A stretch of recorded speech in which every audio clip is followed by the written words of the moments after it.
ಇಂದಿನ ದಿವಸ ಓಂ ಜನ್ಮಾದ್ಯಶಯತಃ ಓಂ ಎಂಬುವಂತಹ ಎರಡನೇ ಸೂಕ್ತದ ಪಾಠ ನಡೀತು. ಅದಕ್ಕೆ ಶ್ರೀಮದಾಚಾರ್ಯರು ವ್ಯಾಖ್ಯಾನವನ್ನು ಮಾಡುತ್ತಾ ಓಂ ಜನ್ಮಾದ್ಯಶಯತಃ ಎಂಬ ಸೂತ್ರಕ್ಕೆ ಅರ್ಥವನ್ನು ಹೇಳಿದರು. ಸಾಮಾನ್ಯ ಅರ್ಥ ಏನಂದ್ರೆ ಜನ್ಮ ಆದಿ ಅಸ್ಯ ಯತಃ ನಾಲ್ಕು ಪದಗಳಿರೋ ಸಂಧಿ ಬಿಡಿಸಿದ್ರೆ ಅಸ್ಯ ಈ ಲಕ್ಷ್ಮೀ ಮೊದಲಾದ ಎಲ್ಲ ಚೇತನದಿಂದ ಕೂಡಿದ ಅಸ್ಯ ಶ್ರೀ ಬ್ರಹ್ಮ ರುದ್ರ ಪ್ರಗತಿ ಹೇಳ ಎಲ್ಲ ದೇವದಾನವ ಮಾನವ ಎಲ್ಲ ಚೇತನಾತ್ಮಕವಾದ ವಸ್ತುಗಳಿಂದ ಕೂಡಿದ ಈ ಅಸ್ಯದ ಇದರ ಅಂತ ಇದರಂದ್ರೆ ಈ ಜಗತ್ತಿನ ಈ ಬ್ರಹ್ಮಾಂಡ ಜನ್ಮ ಆದಿಗಳು ಜನ್ಮವೇ ಮೊದಲಾದವು ಅಂದರೆ ಸೃಷ್ಟಿ ಮೊದಲಾದವು. ಆ ಯತಃ ಯಾರಿಂದ ಆಗುತ್ತವೆಯೋ ಅವನು ಬ್ರಹ್ಮ. ಬ್ರಹ್ಮದ ಲಕ್ಷಣವನ್ನು ಹೇಳಲಿಕ್ಕಂತಾರೆ. ಹಿಂದಿನ ಸಾಕಷ್ಟು ವಿವರಣವಾಗಿ ಹೇಳಿಯಾಯ್ತು. ಬ್ರಹ್ಮ ಜಿಜ್ಞಾಸ ಅಂದ್ರೆ ಏನು, ಬ್ರಹ್ಮನ ವಿಚಾರ ಅಂದರೆ ಏನು, ಬ್ರಹ್ಮನ ಸ್ವರೂಪ ತಿಳ್ಕು. ಅವನ ಸ್ವರೂಪ ಎಂತ. ಒಂದು ವಸ್ತುವಿನ ಸ್ವರೂಪ ನಿರ್ಣಯವಾಗಬೇಕಾದರೆ ಲಕ್ಷಣ ಹೇಳಬೇಕು. ಅತ್ಯುತ್ತಮ ಲಕ್ಷಣ ಇದು ಆ ಕೇಳುವುದ್ರೆ ಏನು ಅಂದಾಗ ಶಾಸ್ತ್ರ. ಹಾಗೆ ಲಕ್ಷಣಗಳಿಂದ ವಸ್ತುವಿನ ಸ್ವರೂಪ ನಿರ್ಣಯ ಆಗ್ತದೆ. ಇನ್ನು ಎರಡನೇದು, ಆ ಲಕ್ಷಣ ನಮ್ಮ ಮನಸ್ಸಿಗೆ ಬಂದಂಗೆ ಇರಬಾರ್ದು. ಅದು ಪ್ರಮಾಣದಿಂದ ಕೂಡಿದೆ. ಲಕ್ಷಣ ಪ್ರಮಾಣಾಭ್ಯಾಮ, ಲಕ್ಷಣ ಪ್ರಮಾಣಗಳಿಂದ ವಸ್ತುವಿನ ಸ್ವರೂಪ ನಿರ್ಣಯ. ಆದ್ದರಿಂದ ಇಲ್ಲಿ ಭಗವಂತನ ಲಕ್ಷಣ ಏನು ಅಂತಂದಾಗ ಜನ್ಮಾದ್ಯಶಯತ ಅಂತಂದು ಇದು ನಿನ್ನೆ ಇದೇ ವಿಚಾರವನ್ನು ಮಾಡ್ತಾ ಶ್ರೀಮದಾಚಾರ್ಯರು ಅನುವ್ಯಾಖ್ಯಾನದಲ್ಲಿ ಈ ಸೂತ್ರದ ವ್ಯಾಖ್ಯಾನವನ್ನು ಮಾಡ್ತಾ ಇದ್ದಾರೆ. ಅಂತಃಸಮುದ್ರಗಂ ವಿಶ್ವಪ್ರಸೋತೆ ಕ್ಷಾರಮಂತ್ರಿಯತ ಸೂಕ್ತೋಪನಿಷದಾದ್ಯುಕ್ತಂ ಜನ್ಮಾದ್ಯಶೇತಿ ಲಕ್ಷ್ಯತೆ ಅಂತ. ಅದರ ಅರ್ಥವನ್ನು ನಿನ್ನೆ ಹೇಳಿದ್ರೆ ಇನ್ನೊಂದು ನಿನ್ನೆ ಯಾರು ಬಂದಿಲ್ಲ ಅದು ಹೇಳ್ಬೋದು. ಅಂದ್ರೆ ಯತ ಯಾವುದು ಅಂತಃಸಮುದ್ರಗಂ ಸಮುದ್ರದಲ್ಲಿ ಇರುತ್ತದೆಯೋ, ಒಂದು ಸಮುದ್ರದಲ್ಲಿ ಯಾವನು ಇರುತ್ತಾನೆಯೋ, ವಿಶ್ವಪ್ರಸೂತೆ ಜಗತ್ತಿಗೆ ಕಾರಣೀಭೂತಳಾದ ಮಹಾಲಕ್ಷ್ಮೀ ದೇವಿಗೂ ಯಾವನು ಕಾರಣನಾಗಿದ್ದಾನೆಯೋ, ಮತ್ತು ಯಾವನು ಸೂಕ್ತೋಪನಿಷದಾದ್ಯುಕ್ತಂ ಅಂಬುಣಿ ಸೂಕ್ತ ವಾಮನ ಸೂಕ್ತ ಮೊದಲಾದ ಸೂಕ್ತಗಳಲ್ಲಿ, ಅಂಬಸ್ಯಪಾದೆ ಮೊದಲಾದ ಉಪನಿಷತ್ತುಗಳಲ್ಲಿ, ಅಪೋನಾರ ಎಂಬುವಂತಹ ಸ್ಮೃತಿಗಳಲ್ಲಿ ಯಾವನು ಪ್ರಸಿದ್ಧನಾಗಿದ್ದಾನೆಯೋ ಅಂಥ ಪರಮಾತ್ಮನನ್ನು ನಾರಾಯಣ ದೇವನನ್ನು ಈ ಸೂತ್ರ ಜನ್ಮಾದ್ಯಸ್ಯ ಎಂಬ ಸೂತ್ರವು ಹೇಳುತ್ತದೆ. ಅಂದರೆ ಜನ್ಮಾದ್ಯಸ್ಯತ ಎಂಬ ಲಕ್ಷಣವಾಯಿತು. ನಾರಾಯಣ ಏನಂದ್ರೆ ಲಕ್ಷಣ ಆದ. ಈಗ ಆಕಳ ಅಂದರೆ ಏನು ಅಂತ ಹೇಳಿದಾಗ ಶಾಸ್ತ್ರಾದಿ ಮುಂದೆ ಮುಳುಗಿ ಓಡಾಡ್ತಿರ್ತಾರ, ಅದಕ್ಕೆ ಶಾಸ್ತ್ರ ಉಳ್ಳದ್ದೇ ಆಕಳು. ಕಟ್ಟೆ ಅವಧಿ ಆದ್ರಿಂದ ಚಶ್ಮಾ ಹಾಕೊಂಡಿರ್ತಾರ, ಅವೇ ಕಟ್ಟೆ ಅಂದ್ರೆ ಸಣ್ಣ ಲಕ್ಷಣ ಹೇಳೋದು. ಆ ಲಕ್ಷಣ ಹಿಂಗಿರ್ಬೇಕಿಲ್ಲ, ಅದು ಶುದ್ಧ ಆಗಿರುತ್ತೆ ಮತ್ತು ಪ್ರಮಾಣಬದ್ಧವಾಗಿದೆ. ಪ್ರಮಾಣ ಆ ಲಕ್ಷಣ ಕೊಟ್ಟದ್ದು ಪ್ರಮಾಣ ಇಲ್ಲದೆ ಲಕ್ಷಣ ಹೇಳಿದ್ರೆ ಶರದ ಯಾರಂದ್ರೆ ಯಾವನಿಗೆ ಶಂಖ ಚಕ್ರ ಗದಾ ಪದ್ಮ ನಾಲ್ಕು ಅವನ ಶರದ ಅಂದ್ರೆ ಅಲ್ಲಿ ಶಂಖ ಗದಾ ಪದ್ಮ ಅಂದ್ರೆ ಅವಲ್ಲ ಎಲ್ಲ ತುಂಬ ತಿಳ್ಕೊಳ್ಳಿ ಅಂದ್ರೆ ಹಂಗಂತ ಲಕ್ಷಣಗಳು ಹೇಳಿದ್ದು ಏನಿರಬೇಕು, ಪ್ರಮಾಣಬದ್ಧ ಆಗಿರಬೇಕು. ಏನಿದೆ ನಾ ಹೇಳಿದ ಲಕ್ಷಣ ಆಗಂಗಿಲ್ಲ. ಹಾಗೆ ಭಗವಂತನಿಗೆ ಲಕ್ಷಣಗಳು ವಿಶಿಷ್ಟ ಲಕ್ಷಣಗಳು ಇನ್ನೊಬ್ಬರಲ್ಲಿ ಇರಬಾರ್ದು. ಅದೇ ಹೇಳ್ಯಾರ ಯೋ ಧರ್ಮ. ಮತ್ತು ನಾನು ಕಳ್ಳೆ ಆಗ್ತಂತ ಹೇಳಿದ ಯೋ ಧರ್ಮೋ ಲಕ್ಷ್ಯ ವ್ಯಾಪ್ತ್ಯ ವರ್ತತೆ ನವರತ್ತೆ ಗ್ರಹಣಧಾರಣ ಲಕ್ಷಣ ವ್ಯಕ್ತಿಸತೆ ಅಂತ ಪದ್ಧತಿ ಒಳಗೆ ಹೇಳ್ಯಾರ. ಇದು ಮತ್ತೆ ಗಡ್ಡ ಆಗ್ತಂತ ಹೇಳಿದ. ಆದ ಕಾರಣ ಈ ನಿನ್ನ ಹೇಳ್ಯ. ಹಾಗಾದ್ರೆ ಈ ಪರಮಾತ್ಮ ಜನ್ಮ ಆದಿ ಅಂದರು. ಜನ್ಮ ಆದಿ ಅಂದರೆ ಏನು? ಜನ್ಮ ಮೊದಲಾದವುಗಳು. ಒಂದು ಮೊದಲಾದವುಗಳಂದರೆ ಯಾವ್ಯಾವ ಅಂತ ಅದಕ್ಕೆ ಮತ್ತೆ ಅನುವ್ಯಾಖ್ಯಾನ ಮಾಡ್ತಾರೆ. ಸೃಷ್ಟಿಸ್ಥಿತಿಶ್ಚ ಸಂಹಾರೋ ನಿಯತಿ ಜ್ಞಾನಮಾವೃತಿ ಬಂಧ ಮೋಕ್ಷಾವತಿ ಹಾಸು ಶ್ರುತಿಷು ಉದಾಹರೇ ಸದಾ ಸೃಷ್ಟಿ ಸ್ಥಿತಿ ಅಂದ್ರೆ ಇರೋದು, ಪಾಲನ ಮಾಡೋದು, ಸಂಹಾರ ಅಂದ್ರೆ ನಾಶ ಮಾಡೋದು, ನಿಯತಿ ಅಂದರೆ ನಿಯಮನ ಮಾಡೋದು, ಜ್ಞಾನವನ್ನು ಕೊಡೋದು, ಅಜ್ಞಾನವನ್ನು ಕೊಡೋದು, ಬಂಧ ಕೊಡೋದು, ಮೋಕ್ಷ ಮಾಡೋದು. ಇವೆಲ್ಲ ಪರಮಾತ್ಮನ ಲಕ್ಷಣಗಳು. ಏನಿದೆ ಇವು ಲಕ್ಷಣಗಳ ಕೂಡಲೇ ಲಕ್ಷಣಗಳು ನೀವು ಹೇಳ್ತೀರಿ ಎಲ್ಲ ಶ್ರುತಿಸು ಮುಕ್ತ. ಆಸು ಶ್ರುತಿಸು ಮೇಲೆ ಹೇಳಿದ ಶ್ರುತಿಗಳಲ್ಲಿ ಇವುಗಳ ಉಲ್ಲೇಖವು ಬಂದಿದೆ ಅಂತ ಇದು ಹೇಳಿ ಒಂದಿನ ವಿಚಾರ ಬರ್ತದೆ. ಇವೆಲ್ಲ ಪ್ರತ್ಯೇಕ ಒಂದೊಂದೇ ಲಕ್ಷಣ, ಎಲ್ಲ ಕೂಡಿ ಲಕ್ಷಣವು ಪ್ರತ್ಯೇಕ ಲಕ್ಷಣಗಳು. ಸೃಷ್ಟಿಕರ್ತೃತ್ವ ಬ್ರಹ್ಮಣ ಲಕ್ಷಣ, ಸ್ಥಿತಿಕರ್ತೃತ್ವ ಬ್ರಹ್ಮಣ ಲಕ್ಷಣ, ಪ್ರತ್ಯೇಕವಾಗಿ ಲಕ್ಷಣಗಳು. ಇನ್ನು ಸದಾ ಅಂದ ಇಲ್ಲ, ಸದಾ ಅಂತ ಯಾಕಂದ್ರು ಅಂತ ಕೇಳಿದರೆ ಇವು ಎಂದರೊಮ್ಮೆ ಬರುವಲ್ಲ, ಯಾವಾಗಲೂ. ಕೆಲವರು ಹಿಂಗೆ ಹೇಳ್ತಾರೆ, ಸೃಷ್ಟಿಕರ್ತ ಬ್ರಹ್ಮ, ಸ್ಥಿತಿಕರ್ತ ವಿಷ್ಣು, ಸಂಹಾರಕರ್ತ ಯಾರು ಶಿವ. ಹಿಂಗೆ 3 ಮಂದಿ ಮಾಡ್ಕೊಂಡು ಹೊಂಟಾರ ಜಗತ್ತು. ಹಿಂಗೆ ಅಲ್ಲ, ಇವು 3 ಅಲ್ಲ, ಇದು 8 ಅಲ್ಲ, 8 ಪರಮಾತ್ಮ ಲಕ್ಷಣಗಳೇ. ಬ್ರಹ್ಮರುದ್ರಾದಿಗಳಿಗೆ ಅಂತಂದ್ರೆ ಅವ್ರು ಇವನ ಆಜ್ಞೆಯಿಂದ ಮಾಡ್ತಾರೆ. ಈ ಭಗವಂತನ ಆಜ್ಞೆಯಿಂದ ತಮ್ಮ ತಮ್ಮ ಕೆಲಸ ಮಾಡ್ತಾರೆ. ಇದನ್ನು ಹರಿವಂಶದಲ್ಲಿ ಆಚಾರ್ಯ ಹೇಳ್ತಾರೆ. ಕೇಶವ ಎಂಬ ಶಬ್ದದ ಅರ್ಥವನ್ನು ನಿರೂಪಣೆ ಮಾಡುವ ಕಾಲಕ್ಕೆ ಹಿರಣ್ಯಗರ್ಭ ಪ್ರೋಕ್ತ ಈಶೋ ರುದ್ರ ಇದ್ದೀರಿಲ್ಲ. ಕ ಈಶ ಕೇಶ ಒಳಗ ಕ ಈಶ ವ 3 ಹಿಂಗೆ. ಕ ಅಂದ್ರೆ ಬ್ರಹ್ಮದೇವರು, ಈಶ ಅಂದ್ರೆ ರುದ್ರದೇವರು, ವ ಅಂದ್ರೆ ಅವರ ವರ್ತಯತಿ.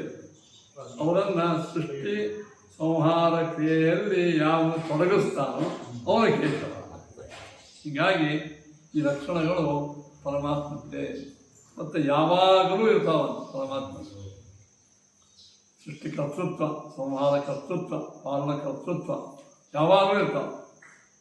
ಯಾವಾಗಲೂ ಇರ್ತಾವಂದ್ರೆ ಸ್ವಲ್ಪ ಮತ್ತೊಂದು ಸಂಶಯ ಬರ್ತದೆ. ಏನು ಈಗ ಊಟ ಮಾಡೋದು ಒಂದು ಕೆಲಸ, ಓಡಾಡೋದು ಒಂದು ಕೆಲಸ, ಬಾಯಿ ತೊಳ್ಕೊಳ್ಳೋದು ಒಂದು ಕೆಲಸ, ಮಾತಾಡೋದು ಒಂದು ಕೆಲಸ, ಇವೆಲ್ಲ ಕೆಲಸ. ಇವು ನಮ್ಮಲ್ಲಿ ಎಲ್ಲ ಕೆಲಸಗಳು ಒಂದೇ ಟೈಮಿಗೆ ಮಾಡ್ತೀವೋ ಬೇರೆ ಬೇರೆ ವೇಳೆಗೆ ಮಾಡ್ತೀವಿ. ಒಂದೇ ಟೈಮಿಗೆ ಮಾಡ್ತಾರೆ ಅಂದ್ರೆ ಅದು ಅಸಂಭವ. ಊಟ ಮಾಡೋ ವೇಳೆಗೆ ಮಾತಾಡ್ಕೆ ಬರೋಂಗಿಲ್ಲ. ಬಾಯತ್ತು ಏನೇ ಮಾತಾಡ, ಊಟ ಮಾಡಿದ ಮೇಲೆ ಮಾತಾಡ, ಕೂತ್ಕೆಲ್ಲ ಒಳಗೆ ಹೋದ್ಮೇಲೆ ಮಾತಾಡ, ಓಡಾಡೋದು, ಆಮೇಲೆ ಗಾಡಿ ಹೊಡೆಯೋದು, ಇವೆಲ್ಲ ಭಿನ್ನ ಕೆಲಸ ಎಲ್ಲ. ಇವೆಲ್ಲ ನಿಮಗೆ ಒಂದೇ ವೇಳೆಯಾಕೆ ಮಾಡ್ತೀರೋ, ಭಿನ್ನ ವೇಳೆಯಾಕೆ ಮಾಡ್ತೀರೋ, ಭಿನ್ನ ವೇಳೆದಾಗ ಮಾಡ್ತೀವಿ. ಹಾಗೆ ದೇವರಿಗೆ ಸೃಷ್ಟಿ ಮಾಡೋದು ಕೆಲಸ ಯಾವಾಗಲೂ ಅದಾದ್ರೆ ಸಂಹಾರ ಯಾವಾಗ ಮಾಡ್ತಾನೆ? ಸರಿ, ಸಂಹಾರ ಮಾಡುವ ಕೆಲಸ ದೇವರು ಯಾವಾಗಲೂ ಮಾಡ್ತಾನೆ, ಸೃಷ್ಟಿ ಯಾವಾಗ ಮಾಡ್ತಾನೆ? ಸೃಷ್ಟಿ ಸಂಹಾರ ಕ್ರಿಯಾ ನಡೆದಿರ್ತದೆ ಪ್ರಳಯ ಕಾಲ, ಅವ ದೇವರು ಸೃಷ್ಟಿ ಮಾಡ್ತಾನೋ. ಅದೇ ವೇಳೆಗೆ ಸಂವಾದ ನಡೆದಾಗೆ ಸೃಷ್ಟಿ ಮಾಡ್ತಾನೆ. ಸೃಷ್ಟಿ ಮಾಡುವ ವೇಳೆಗೆ ಸಂಹಾರ ಮಾಡ್ತಾನೆ. ಇದು ಅಸಂಭವ ಅಂತ ಕೇಳಿದರೆ ಉತ್ತರದ ಆ ವೇಳೆಯಲ್ಲಿ ಪರಮಾತ್ಮ ಸೃಷ್ಟಿ ಸ್ಥಿತಿ ಇವೆರಡುಗಳ ಸ್ಥಿತಿನೂ ಮಾಡ್ತಿರ್ತಾನೆ. ಹೌದು, 24 ಗಂಟೆಯೂ ದೇವರು ಸೃಷ್ಟಿ ಸ್ಥಿತಿ ಸಂಹಾರವನ್ನು ಏಕಾಲಕ್ಕೆ ಮಾಡ್ತಾರೆ. ಏಕಾಲಕ್ಕೆ ಒಂದೇ ದೇಹದಲ್ಲೇ ಮಾಡ್ತಾರೆ. ಒಂದು ಸಂಹಾರ ಆಗ್ತಿರ್ತಾರೆ, ಒಂದು ಹುಡ್ತಿರ್ತಾರೆ, ಒಂದು ಪಾಲನ ಆಗ್ತದೆ. ನಮ್ಮ ಬಾಡಿ ಒಳಗೆ ಡಾಕ್ಟರ್ ಕೇಳಿ ಏಕಾಲಕ್ಕೆ ಎಲ್ಲ ನಡೆದಿರ್ತಾರೆ. ಅದನ್ನು ಪರಮಾತ್ಮ ಮಾಡ್ತಾನೆ. ಇನ್ನೊಂದು ಸಮಾಧಾನ, ಶಕ್ತ್ಯಾತ್ಮನ ಮತ್ತು ವ್ಯಕ್ತ್ಯಾತ್ಮನ. ಶಕ್ತ್ಯಾತ್ಮ ಸೃಷ್ಟಿ ಮಾಡುವ ಶಕ್ತಿ ಪರಮಾತ್ಮಗೆ ಅದನ್ನೇ ಇಲ್ಲ. ಆಮೇಲೆ ಅಭಿವ್ಯಕ್ತಿ ಭಾಳ ಮಾಡಂಗಿಲ್ಲ. ಈ ರೀತಿಯಾಗಿ ಉತ್ತರ ಪದ್ಧತಿ ಅದ. ಇಲ್ಲಿ ಅಂತೂ ಈ ಬ್ರಹ್ಮಸ್ವರೂಪ ಹೇಳಿದರು ನಿನ್ನೆ. ಇನ್ನು ಅಲೌಕಿಕ ಶಕ್ತಿ ಅಂತ ಅಲೌಕಿಕ ಶಕ್ತಿ ಅಂತ ಈ ಇದರೊಳಗೆ ಈಗ ಆಸುಶ್ರುತಿಷು ಜಿಜ್ಞಾಸಾ ವಿಧಾನ ಮಾಡುವ ಶ್ರುತಿಗಳಲ್ಲಿ ತದ್ವಿಜಿಜ್ಞಾಸಸ್ವ ತದ್ಬ್ರಹ್ಮ. ಆ ಪರಮಾತ್ಮನ ಜಿಜ್ಞಾಸ ಮಾಡು, ಅವನೇ ಬ್ರಹ್ಮ. ಯಾತ್ಮ ಸೋನ್ವೇಷ್ಟವ್ಯ, ಯಾವನು ಎಲ್ಲರಿಗೂ ಸ್ವಾಮಿಯಾಗಿದ್ದಾನೆ ಅವನನ್ನು ನಾವು ಚೆನ್ನಾಗಿ ತಿಳಿದುಕೊಳ್ಳಬೇಕು. ಇತ್ಯಾ ಆಸು. ಈಗ ಜಿಜ್ಞಾಸ್ಯ ಬ್ರಹ್ಮಾತ್ಮನಿ, ಜಿಜ್ಞಾಸ್ಯಾತ್ ಬ್ರಹ್ಮಾತ್ಮಾದಿ ಶಬ್ದವಾಚ್ಯಾತ್. ಬ್ರಹ್ಮ ಆತ್ಮ ಮೊದಲಾದ ಶಬ್ದಗಳಿಂದ ವಾಚ್ಯನಾದ ಹರೇಹೇ, ಶ್ರೀ ಹರಿಗೆ ಜಗತ್ಸೃಷ್ಟ್ಯಾದಿಗಳು ಆಗುತ್ತವೆ. ಜಗತ್ಸೃಷ್ಟ್ಯಾದಿ ಕರ್ತೃತ್ವ ಉಂಟು. ಇನ್ನು ಇನ್ನೊಂದು ಶ್ರುತಿ ನೋಡಿ, ಆಚಾರ್ಯ ಪ್ರಮಾಣ ಕೊಡ್ತಾರೆ. ಈ ಪರಮಾತ್ಮ ಸೃಷ್ಟಿಸ್ಥಿತ್ಯಾದಿಗಳನ್ನು ಮಾಡುತ್ತಾನೆ ಅಂತಂದಕ್ಕೆ ಪ್ರಮಾಣಗಳು ಕೊಟ್ಟರಾಗ ಇನ್ನೂ ಪ್ರಮಾಣಗಳು ಏನು, ಯಥೋ ವಾ ಇಮಾನಿ ಭೂತಾನಿ ಜಾಯಂತೆ ಇತ್ಯಾದಿ ವಾಕ್ಯಗಳು ಭಾಷೆಯಲ್ಲಿ ಹೇಳಿದ್ದಾರೆ. ಹಾಗಾದ್ರೆ ಈ ಎಲ್ಲ ಲಕ್ಷಣ ಆಗ ಹೇಳಿದ್ರು. ಲಕ್ಷಣ ಹೇಗಿರಬೇಕಪ್ಪ? ಲಕ್ಷ್ಯದಲ್ಲಿ ಯಾವಾಗಲೂ ಇರಬೇಕು, ಲಕ್ಷ್ಯ ಬಿಟ್ಟು ಬೇರೆ ಕಡೆಗೆ ಇರಬಾರ್ದು. ಅಲ್ಲದ ಲಕ್ಷಣದ ಲಕ್ಷಣ ಏನಿದೆ, ಯೋ ಧರ್ಮೋ ಲಕ್ಷ್ಯ ವ್ಯಾಪ್ತಿಯ ವರ್ತತೆ. ಲಕ್ಷ್ಯದಲ್ಲಿ ಯಾವಾಗಲೂ ಇರಬೇಕು, ಅಲಕ್ಷಣದಲ್ಲಿ ಇರೇಬಾರದು, ಮತ್ತು ಲಕ್ಷ್ಯದಲ್ಲಿ ಎಲ್ಲ ಕಡೆಗೂ ಇರಬೇಕು. ಮತ್ತು ನಮ್ಮ ಸ್ವಲ್ಪ ಈ ವಿಷಯ ಇದನ್ನು ತಿಳಿಸ್ಬೇಕಾದ್ರೆ ನಿಮಗೆ ನಮ್ಮ ಪ್ರಮಾಣ ಪತ್ರ ಒಳಗೆ ಆಕಳನ ಬಗ್ಗೆ ವಿಚಾರ ಮಾಡ್ತಾರೆ. ಆಕಳ ಬಾಳಿಂದ ಹೊರಗೆ ಈಗ ಗೋ ಅಂದರೆ ಏನು ಅಂತ ಒಬ್ಬರಿಗೆ ಯಾವ್ದರ ಕುತ್ತಿಗೆ ಏನು, ಈಗ ಹೋಳಿಗೆ ಇರ್ತಾನೆ ನೋಡಿ, ಹಿಂಗೆ ಅದಕ್ಕೆ ನಾವು ಶಾಸನ ಅಂತೀವಿ. ಶಾಸನ ಕನ್ನಡದಾಗ ಗಂಗೆ ಶಾಸನ. ಶಾಸನಾದಿ ಮತ್ತು ಗೋರ ಲಕ್ಷಣ ಅಂತ. ಶಾಸನ ಉಳ್ಳದ್ದೇ ಆಕಳಿನ ಲಕ್ಷಣ. ಆಕಳಿನ ಲಕ್ಷಣ ಹೆಂಗಿರ್ಬೇಕಂದ್ರೆ ಅದು ಎಲ್ಲ ಆಕಳದಾಗೂ ಇರಬೇಕು, ಯಾವಾಗಲೂ ಇರಬೇಕು. ಅಂದ್ರೆ ಆಕಳ ಬಿಟ್ಟು ಬೇರೆ ಕಡೆ ಇರಬಾರ್ದು. ಇದು ಲಕ್ಷಣ ಆಗ್ತದೆ. ಯೋಧರ್ಮೋ ಶಾಸನಾದಿ ಮತ್ತು ರೂಪಧರ್ಮ ಲಕ್ಷ್ಯೆ ಸರ್ವತ್ರ ಗವಿಸು, ಯಾವಾಗಲೂ ಇರ್ತದೆ. ಅಲಕ್ಷ್ಯೆ ಮಹಿಷ್ಯಾದಿಗಳಲ್ಲಿ ಅಶ್ವಾದಿಗಳಲ್ಲಿ ಇರಂಗೇ ಇರವು. ಆ ಧರ್ಮ ಲಕ್ಷಣ ಅಂತ ಟೀಕಾರ ಹೇಳ್ತಾರೆ. ಈ ನಿಮಗೆ ಇಲ್ಲಿ ತಂದು ಹಸ್ತಾರೆ, ಇಲ್ಲಿ ತಂದು ಹಸ್ತಾರೆ. ಹಾಗಾದ್ರೆ ಈಗ ವಿಷಾಣಿತ್ವ ಗೋಲಕ್ಷಣ ಅನ್ನೋದು ಯಾಕಂತ, ಕೊಂಬು ತೋಡಿರೋದೇ ಲಕ್ಷಣ ಅಂತಿಲ್ಲ. ಕೊಂಬು ಇರೋದು ಮಹಿಷ ಎಮ್ಮೆ ಇತ್ಯಾದಿಗಳಲ್ಲಿ ಇರೋದು. ಎಮ್ಮೆನೂ ಗೋ ಆಗ್ತಾರೆ, ಅದಕ್ಕೆ ಅತಿವ್ಯಾಪ್ತಿ ಅಂತಾರೆ. ಈ ಲಕ್ಷಣ ಅಲ್ಲಿ ಹೋಗಬಾರ್ದು, ಅತಿವ್ಯಾಪ್ತಿ ಇಲ್ಲ. ಇನ್ನು ಹಿಂಗೆ ಮಾಡಿರಿ, ಒಂದು ಯಾವುದೋ ಹಂಡ ಬಂಡ ಆಕರಣ ಇರ್ತದೆ, ಹಂಡ ಬಂಡತನ ಆಕರಣ ಲಕ್ಷಣ ಅಂತಂದ್ರೆ ಎಲ್ಲ ಆಕಳದಾಗೂ ಇಲ್ಲ. ಕೆಲವೇ ಆಕಳದಾಗ ಹಂಡ ಬಂಡ ಇರ್ತಾರೆ. ಲಕ್ಷ್ಯದಲ್ಲಿ ಎಲ್ಲ ಕಡೆಗೂ ಇರಬೇಕು, ಲಕ್ಷಣದಲ್ಲಿ ಇರೇಬಾರದು. ಅದು ಶುದ್ಧ ಲಕ್ಷಣ. ಏನಾಯ್ತು ಸಾತ್ಸಾರಿ ಮತ್ತು ಅದ ನೋಡಿ, ಎಲ್ಲ ಆಕಳದಲ್ಲಿಯೂ ಅದು ಆಕಳ ಬಿಟ್ಟು ಬೇರೆ ಇದಂಗೆ ಬೇರೆ ಇದಂಗೆ. ಇದು ವಿಶಿಷ್ಟ ಲಕ್ಷಣ, ಶುದ್ಧ ಲಕ್ಷಣ. ಈಗ ಇಲ್ಯಾಕೆ ಹೇಳ್ಕೊಳ್ತಿರಿದಂದ್ರೆ ದೇವರ ಲಕ್ಷಣ ಏನು ಅಂತ ಕೇಳಿದರೆ ಜಗಜ್ಜನ್ಮಾದಿ ಕರ್ತೃತ್ವ ವಿಷ್ಣೋ ಲಕ್ಷಣ. ಲಕ್ಷಣ ಸಕಲ ಜಗಜ್ಜನ್ಮಾದಿ, ಯಾವುದೋ ಒಂದು ಊರ ಒಂದು ಮನೆ ಕಟ್ಟುವ ಲಕ್ಷಣ ಅಲ್ಲ. ಇಡೀ ಬ್ರಹ್ಮಾಂಡವನ್ನು ಮಾಡುವಿಕೆ, ಏನು ಬ್ರಹ್ಮಾಂಡವನ್ನು ಸೃಷ್ಟಿ ಮಾಡುವಿಕೆ, ಅದರ ಪಾಲನವನ್ನು ಮಾಡುವಿಕೆ, ಅದರ ಸಂಹಾರವನ್ನು ಮಾಡುವಿಕೆ, ಅದರ ನಿಯಮನ ಮಾಡುವುದು, ಇವೆಲ್ಲ ಹೇಳ್ಯಾರ. ಈ ಜಗಜ್ಜನ್ಮಾದಿ ಕರ್ತೃತ್ವ ವಿಷ್ಣೋ ಲಕ್ಷಣ ಅಂತ ಬಂತ. ಇದರ ಮೇಲೆ ಕೆಲವು ಆಕ್ಷೇಪವನ್ನು ಮಾಡ್ತಾರೆ. ಅವರ ಆಕ್ಷೇಪ ಏನು ಮಾಡ್ತಾನೆ ನಿಮಗೆ ಹೀಗೆ ಹೇಳಿ ಮುಂದೆ ನಾ ಹೇಳ್ತಾನೆ ನಿಮಗೆ ದಿಕ್ಕ. ಏನಂತಾರ, ಜಗತ್ತಿನ ಸೃಷ್ಟಿಕರ್ತ ಚತುರ್ಮುಖ ಬ್ರಹ್ಮ ಅಂತದ.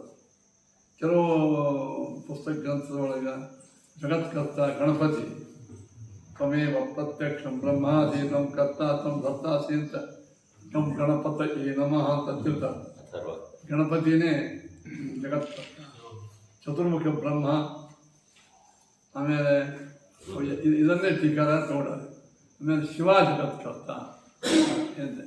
ಇನ್ನು ತಮ್ಮ ಸ್ಕಂದ ಜಗತ್ಕರ್ತ, ಶಕ್ತಿ ಜಗತ್ಕರ್ತ. ಈಗ ಭಾಳ ಮಂದಿ ತಮ್ಮ ದೇವರನ್ನು ಜಗತ್ಕರ್ತ ಅಂತ ಹೇಳ್ತಿರ್ತಾರೆ. ಮತ್ತು ಅವರೆಲ್ಲ ಜಗತ್ಕರ್ತೃತ್ವ ಅವರಲ್ಲಿಯೂ ಬಂತು. ನಿಮ್ಮ ವಿಷ್ಣು ಲಕ್ಷಣ ಅತಿವ್ಯಾಪ್ತವಾಯಿತು. ಹೆಂಗೆ ಶೃಂಗಿತ್ವ ಗೋಲಕ್ಷಣಂ ಅಂತಂದ್ರೆ ಅದು ಮಹಿಷ್ಯಾದಿಗಳಲ್ಲಿ ಹೆಂಗೆ ಅತಿವ್ಯಾಪ್ತವಾಗ್ತದೆ, ಇಲ್ಲೂ ಏನಾಯಿತು ಜಗತ್ಕರ್ತೃತ್ವ ವಿಷ್ಣು ಲಕ್ಷಣಂ ಅಂದ್ಬಿಟ್ರೆ ಬೇರೆ ಬಂತು. ಅಂದರೆ ಆ ಲಕ್ಷಣ ಅಶುದ್ಧವಾಯಿತು. ದುಷ್ಟ ಲಕ್ಷಣವು ಲಕ್ಷ್ಯವನ್ನು ತಿಳಿಸ್ಲಿಕ್ಕೆ ಸಮರ್ಥವಾಗ್ತದೆ. ಅದಕ್ಕೆ ಹೆಂಗೆ ಹೇಳ್ತೀವಿ, ಇದು ಇಲ್ಲಿ ಇರ್ತಕ್ಕಂಥ ವಿಷಯ. ಅದನ್ನು ಟೀಕಾರ ಭಾಷೆ ಹೇಳೋದು ಕೇಳಿ. ನಮ್ಮಲ್ಲಿ ಕಲಿಸುವ ಪದ್ಧತಿ ಹೆಂಗಂದ್ರೆ ಅತ್ಯಂತ ಕಠಿಣ ವಿಷಯ ಏನಿರ್ತದೆ ಹೇಳೋದು ಶ್ಲೋಕ. ಮೊದಲು ಅದನ್ನು ಸಾರವನ್ನು ಹುಡುಗರಿಗೆ ಹೇಳ್ಬಿಡಿ, ಸುಮ್ಮನೆ ಕಥೆ ಹೇಳಿದೆ. ಆಮೇಲೆ ಅದನ್ನು ಆ ಶ್ಲೋಕ ಓದಿ ಶ್ಲೋಕ ಹಿಂಗೆ ಅರ್ಥ ಅಂದ್ರೆ ಸರ್ ಇಲ್ಲಂದ್ರೆ ಆ ಶ್ಲೋಕ ಹೇಳೋ ವೇಳೆಗೆ ಅರ್ಥ ಹೇಳ್ಕೊಂಡ್ರೆ ಗಡ್ಲಾಗ್ತದೆ. ಲಿಂಕ್ ಹಚ್ಬೇಕು. ಈಗ ನೋಡಿ ನಾನು ಕಥಂ ಜಗತ್ ಸೃಷ್ಟ್ಯಾದಿ ಕಾರಣತ್ವ ಹರೇಶ ಟೀಕಾರ ಅದಕ್ಕೆ ಜಗತ್ ಸೃಷ್ಟ್ಯಾದಿಗಳು ಹರಿಗೆ ಹೆಂಗೆ ಬಂತು? ಯಾಕೆ ಯಾವತ್ತ ಹಿರಣ್ಯ ಗರ್ಭ ಸಮವರ್ತತಾಗ್ರೇ. ಹಿರಣ್ಯ ಗರ್ಭ ಅಂದ್ರೆ ಚತುರ್ಮುಖ ಬ್ರಹ್ಮನೇ ಮೊಟ್ಟಮೊದಲು ಈ ತಲೆಲ್ಲ ಸಮವರ್ತತಾಗ್ರೇ ಏಕೋ ರುದ್ರೋ ನ ದ್ವಿತೀಯಾಯ ತಸ್ಥೆ. ರುದ್ರದೇವರು ಒಬ್ಬರೇ ಇದ್ರು ಸೃಷ್ಟಿಯಾದಿಯಲ್ಲಿ, ಇನ್ನೊಬ್ರು ಯಾರೂ ಇದ್ದಿದ್ದಿಲ್ಲ. ಇದರಿಂದ ಏನು ಗೊತ್ತಾಗ್ತದೆ? ರುದ್ರ ಜಗತ್ಕರ್ತ ಅಂತ. ಹಿಮಾಲೋಕಾನ್ ಈಶ್ವತ ಈಶಾನ ಈ ತನ್ನ ಸಾಮರ್ಥ್ಯದಿಂದ ಜಗತ್ತನ್ನು ಮಾಡಿದ. ಇನ್ನೊಂದು ಜ್ಞಾತ್ವಾ ಶಿವಂ ಶಾಂತಿಮತ್ಯಂತಮೇತಿ. ಶಿವನನ್ನು ಚೆನ್ನಾಗಿ ಹಿಂಗೆ ತಿಳ್ಕೊಂಡ್ರೆ ಮೋಕ್ಷ ಆಗ್ತದೆ. ಇತ್ಯಾದಿ ಶ್ರುತಿಷು ಹಿರಣ್ಯಗರ್ಭಾದೀನ ಇವೇ ಮೊದಲಾದ ಶ್ರುತಿಗಳಲ್ಲಿ ಬ್ರಹ್ಮರುದ್ರಾದಿಗಳಿಗೆ ಜಗತ್ಕರ್ತೃತ್ವವನ್ನು ಹೇಳ್ತದೋ ಇಲ್ಲ. ಸೃಷ್ಟಿ ರೀತಿ ಅದಕ್ಕೆ ಆ ಸುಶ್ರುತಿಷು ಪರೇಣ ಉದಾಹರಣ ಹಿರಣ್ಯಗರ್ಭ ಇದ್ದಂತೆ. ಆದರೆ ಈ ಶ್ರುತಿಗಳಲ್ಲಿಯೂ ಕೂಡ ಭಗವಂತನೇ ಜಗತ್ಕರ್ತ ಅಂತ ಹೇಳ್ತಾರೆ ಅಂತ ಸಿದ್ಧ ಮಾಡ್ತಾರೆ. ನತು ಬ್ರಹ್ಮರುದ್ರಾದಿ ಅದಂಗೆ ಅದು ಧಡಧಡಿತಂತ ಮರಾಠ ಧಡಧಡಿತ ಹಿರಣ್ಯ ಗರ್ಭನೇ ಜಗತ್ಕರ್ತ, ಶಿವನೇ ಜಗತ್ಕರ್ತ, ಕಂದ ಜಗತ್ಕರ್ತ ಎಸೆಟ್ರಾ, ಗಣಪತಿ ಜಗತ್ಕರ್ತ ಅಂತ ಹಿಂಗೆಲ್ಲ ಸ್ಪಷ್ಟವಾಗಿ ಅವ್ರ ಹೆಸರು ತಗೊಂಡೇ ಜಗತ್ಕರ್ತ ಅಂತ. ನಿಮ್ಮದೇ ಹೆಸರು ತಗೊಂಡೇ ಅಲ್ಲಿ ದಾಖಲೆ ಪತ್ರ ನಿಮ್ಮ ಹೆಸರು ಅದ ನಿಮ್ಮದೇ ಆಗ್ತದೆ. ಅವು ಎಲ್ಲ ಹೆಸರು ವಿಷ್ಣುದೇ ಅಂದರೆ ಏನಿದೆ ಅಂತ ಕೇಳಿದ್ರೆ ಅಲ್ಲಿ ಶ್ರೀಮದಾಚಾರ್ಯರು ಭಾಳ ಚೆಂದ ಉತ್ತರ ಕೊಡ್ತಾರೆ. ನಾವು ವೇದಗಳನ್ನು ಚೆನ್ನಾಗಿ ಅಧ್ಯಯನ ಮಾಡಿದಾಗ ಇವೆಲ್ಲ ವಿಷಯಗಳು ಬರ್ತಾವೆ. ನೀವು ಹೆಂಗೆ ವಿಷ್ಣು ಜಗತ್ಕರ್ತ ಅಂತೀರಿ, ಹಂಗೆ ಭಿನ್ನ ಭಿನ್ನ ಭಿನ್ನ ದೇವತೆಗಳು ಕೂಡ ಜಗಜ್ಜನ್ಮಾದಿ ಕಾರಣರು. ನೀವೇನೆಲ್ಲ ಹೇಳ್ತೀರಿ ಸೃಷ್ಟಿ ಸ್ಥಿತಿ ಸಂಹಾರ ನಿಯಮನ ಅವೆಲ್ಲ ಅವರು ಮಾಡೇ ಮಾಡ್ತಾರೆ. ನಾನು ನಿಮ್ಮ ಇದು ಜಗಜ್ಜನ್ಮಾದಿ ಕಾರಣತ್ವ ವಿಷ್ಣುವಿನ ಒಂದೇ ಸ್ಪೆಷಲ್ ಲಕ್ಷಣ ಆಗಲಿಲ್ಲ, ಇನ್ನೊಬ್ಬರಿಗೂ ಬರ್ತದೆ ಸಾಮಾನ್ಯ. ನೋಡಿ ಇದೇ ವೇಳಕ್ಕೆ ನಾನು ನಿಮಗೆ ನಿಮ್ಮ ತಲೆಯೋ ಬರ್ತಕ್ಕಂಥ ಅಚ್ಚ ನೀವು ಹೆಂಗೆ ಹೇಳ್ತೀರಿ ವಿಷ್ಣು ಸರ್ವೋತ್ತಮ ಅಂತ, ಅದು ಶಿವ ಸರ್ವೋತ್ತಮ ಅಂತ ಹೇಳ್ತಾರೆ. ಗಣಪತಿ ಅಂತ ನಾವಿಟ್ಟು ಗೌಟಿ ಮಾಡಿದಾಗ ಕೇಳ್ತಿರ್ತೀವಿ, ಅದು ಶಾಸ್ತ್ರೀಯ ಮಾಡಿದಾಗ ಕೇಳ್ತೀವಿ. ಅಯ್ಯ ಇನ್ನೂ ಸ್ವಲ್ಪ ಮುಂದೆ ಹೋಗಿ ಅವ ಅಲ್ಲ ಜಗತ್ತಿಗೆ ಕರ್ತ, ಆಮೇಲೆ ಜೀಸಸ್ ಕ್ರಿಸ್ತಂತ ಹೇಳಿರ್ತಕ್ಕಂಥ ಅವನಿಗೆ ಭಿನ್ನ ಭಿನ್ನ ಭಿನ್ನ ಧರ್ಮದವರು ತಮ್ಮ ತಮ್ಮ ತಮ್ಮ ದೇವರನ್ನು ಜಗತ್ಕರ್ತೃತ್ವ ಹೇಳೋ ವೇಳೆಯಾಗ ನೀವು ವಿಷ್ಣುವಿನ ಜಗತ್ಕರ್ತ ಹೆಂಗೆ ಎಂಬ ಈ ಪ್ರಶ್ನೆ ನಿಮ್ಮೆಲ್ಲರಿಗೂ ಬರ್ತದಿಲ್ಲ, ಸರಿಯಾಗಿ ಬಂದಿರ್ತದಲ್ಲ. ಟೀಕೆ ಮಾಡ್ಕೊಬಿಟ್ಟಾರೆ, ಟೀಕೆ ಮಾಡ್ಕೊಂಡು ಇನ್ನು ಈ ಪ್ರಶ್ನವನ್ನು ಮಾಡೋವರಿಗೆ ಎರಡು ಥರ ಇದ್ದಾರೆ. ಎರಡು ಥರ ಅದೇನು, ಒಂದು ನಾವು ಹೇಳ್ತೀವಿ ಏನು ಜಗತ್ಕರ್ತ ನಿಮ್ಮ ವಿಷ್ಣು ಅಲ್ಲ, ನಮ್ಮ ಶಿವನೇ, ನಮ್ಮ ಅಲ್ಲಾನೇ. ಅವ ನಾವು ಪ್ರಮಾಣಿಕೆ ಮಾಡೋದೇನಿಲ್ಲ, ನಾವು ಹೇಳ್ತೀವಿ ಪ್ರಮಾಣ. ನಾ ಹೇಳೋದೇ ಪ್ರಮಾಣ, ಒಪ್ಪದಿಂದ ನಿಮಗೆ ಬಂದ ಹಿಂಗೆ ಹೇಳೋ ಮಂದಿ ಕೆಲವರು ಇದ್ದಾರೆ.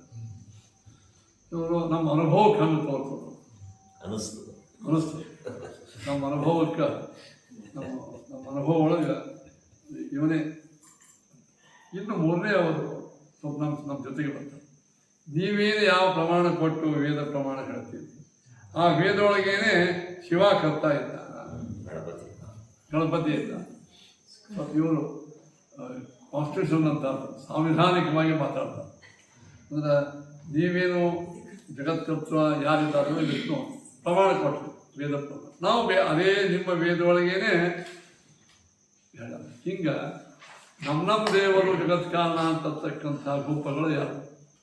ಒಂದು ಪ್ರಮಾಣ ಹಿಡ್ಕೊಂಡು ಮಾತಾಡೋದು, ಒಂದು ನಾವು ಹೇಳಿದ್ದೇ ಪ್ರಮಾಣ. ನಾವು ಹೇಳಿದ್ದೇ ಪ್ರಮಾಣ ಅನ್ನೋದಂತ ಏನಿದ್ದಲ್ಲ ಇಷ್ಟೇ ಅವ್ರ ಜೋಡಿ ನಾವು ಮಾತಾಡೋದು. ಇದು ಯಾರಿಗೆ ಕೋರ್ಟು ಕಾಯ್ದೆ ಒಂದು ಕಾನ್ಸ್ಟಿಟ್ಯೂಷನು ಏನೂ ಇಲ್ಲ. ನಮ್ಗೆ ಹಿಂಗೆ ಅನ್ನಿಸ್ತದ, ನಮ್ಮ ಮಂದಿ ಹಿಂಗದ ಅದಂತ ಅದ ನಾವು ಅಂತ ಓಕೆ ನೀವು ಮಾಡ್ಕೊಳ್ಳಿ, ಅದು ನಾವು ನಿಮ್ಮ ಜೋಡಿ. ಯಾರು ಒಂದು ಪ್ರಮಾಣವನ್ನು ಕೊಟ್ಟು ಮಾತಾಡ್ತಾರೆ. ಪ್ರಮಾಣಗಳಂದ್ರೆ ಏನು? ಯಾರೋ ವ್ಯಕ್ತಿ ಮಾಡಿದ ಪ್ರಮಾಣ ಆಗಂಗಿಲ್ಲ. ಅದೆಲ್ಲ ಜಿಜ್ಞಾಸಗಳಿಂದ ಬಂದದ್ದು.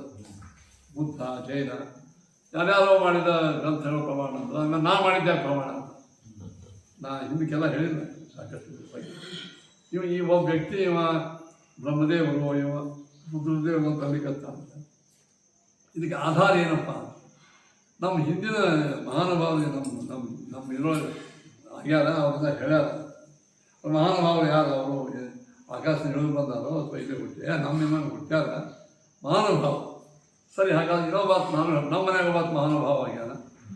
ನಮ್ಮ ತಂದೆನೇ ಸಾಕ್ಷಾತ್ ದೇವರು ಅಂತ ಹೇಳ ಒಪ್ಪ್ಯ. ನಾನೇ ದೇವರು ಯಾರು ಹೇಳ? ಮಹಾನುಭಾವರು ಹೇಳ. ನಿಮ್ಮಲ್ಲಿ ಹೆಂಗವ ಜನ ಬುದ್ಧ ಹಂಗೆ ನಮ್ಮದೇ ಮಹಾನುಭಾವ. ಹಾಗಾದ್ರೆ ಜಗತ್ತಿನೊಳಗೆ ಎಲ್ಲರೂ ತಮ್ಮ ಧರ್ಮದ ಮೂಲ ಪುರುಷರು, ಮಹಾನುಭಾವರು, ನಿರ್ದುಷ್ಟರು ಅಂತಂದ್ರೆ ಜಗತ್ತಿನ ನಿರ್ಣಯ ಆಗಂಗೆ ಏನು ಮಾಡಬೇಕು? ಅಪೌರುಷೇಯವಾಗಿರತಕ್ಕಂಥ ಒಂದು ವೇದವನ್ನು ಇದು ನಾವು ಜಿಜ್ಞಾಸಾಧಿಕರಣದಾಗ ಸಾಕಷ್ಟು ಇದ್ರ ಬಗ್ಗೆ ಚರ್ಚೆ ಆಗೈತೆ. ರೈಟ್ ಜುಡಿಕೇಟ್ ಅಂತ ಕೇಸ್ ಅಂದ್ರೆ ಇದೆಲ್ಲ ಹಿಂದೆ ನಿರ್ಣಯ ಆಗಿದ್ದಲ್ಲ. ಇದು ಅದನ್ನೇ ಮತ್ತೆ ಕೆದಕಂಗಿಲ್ಲ.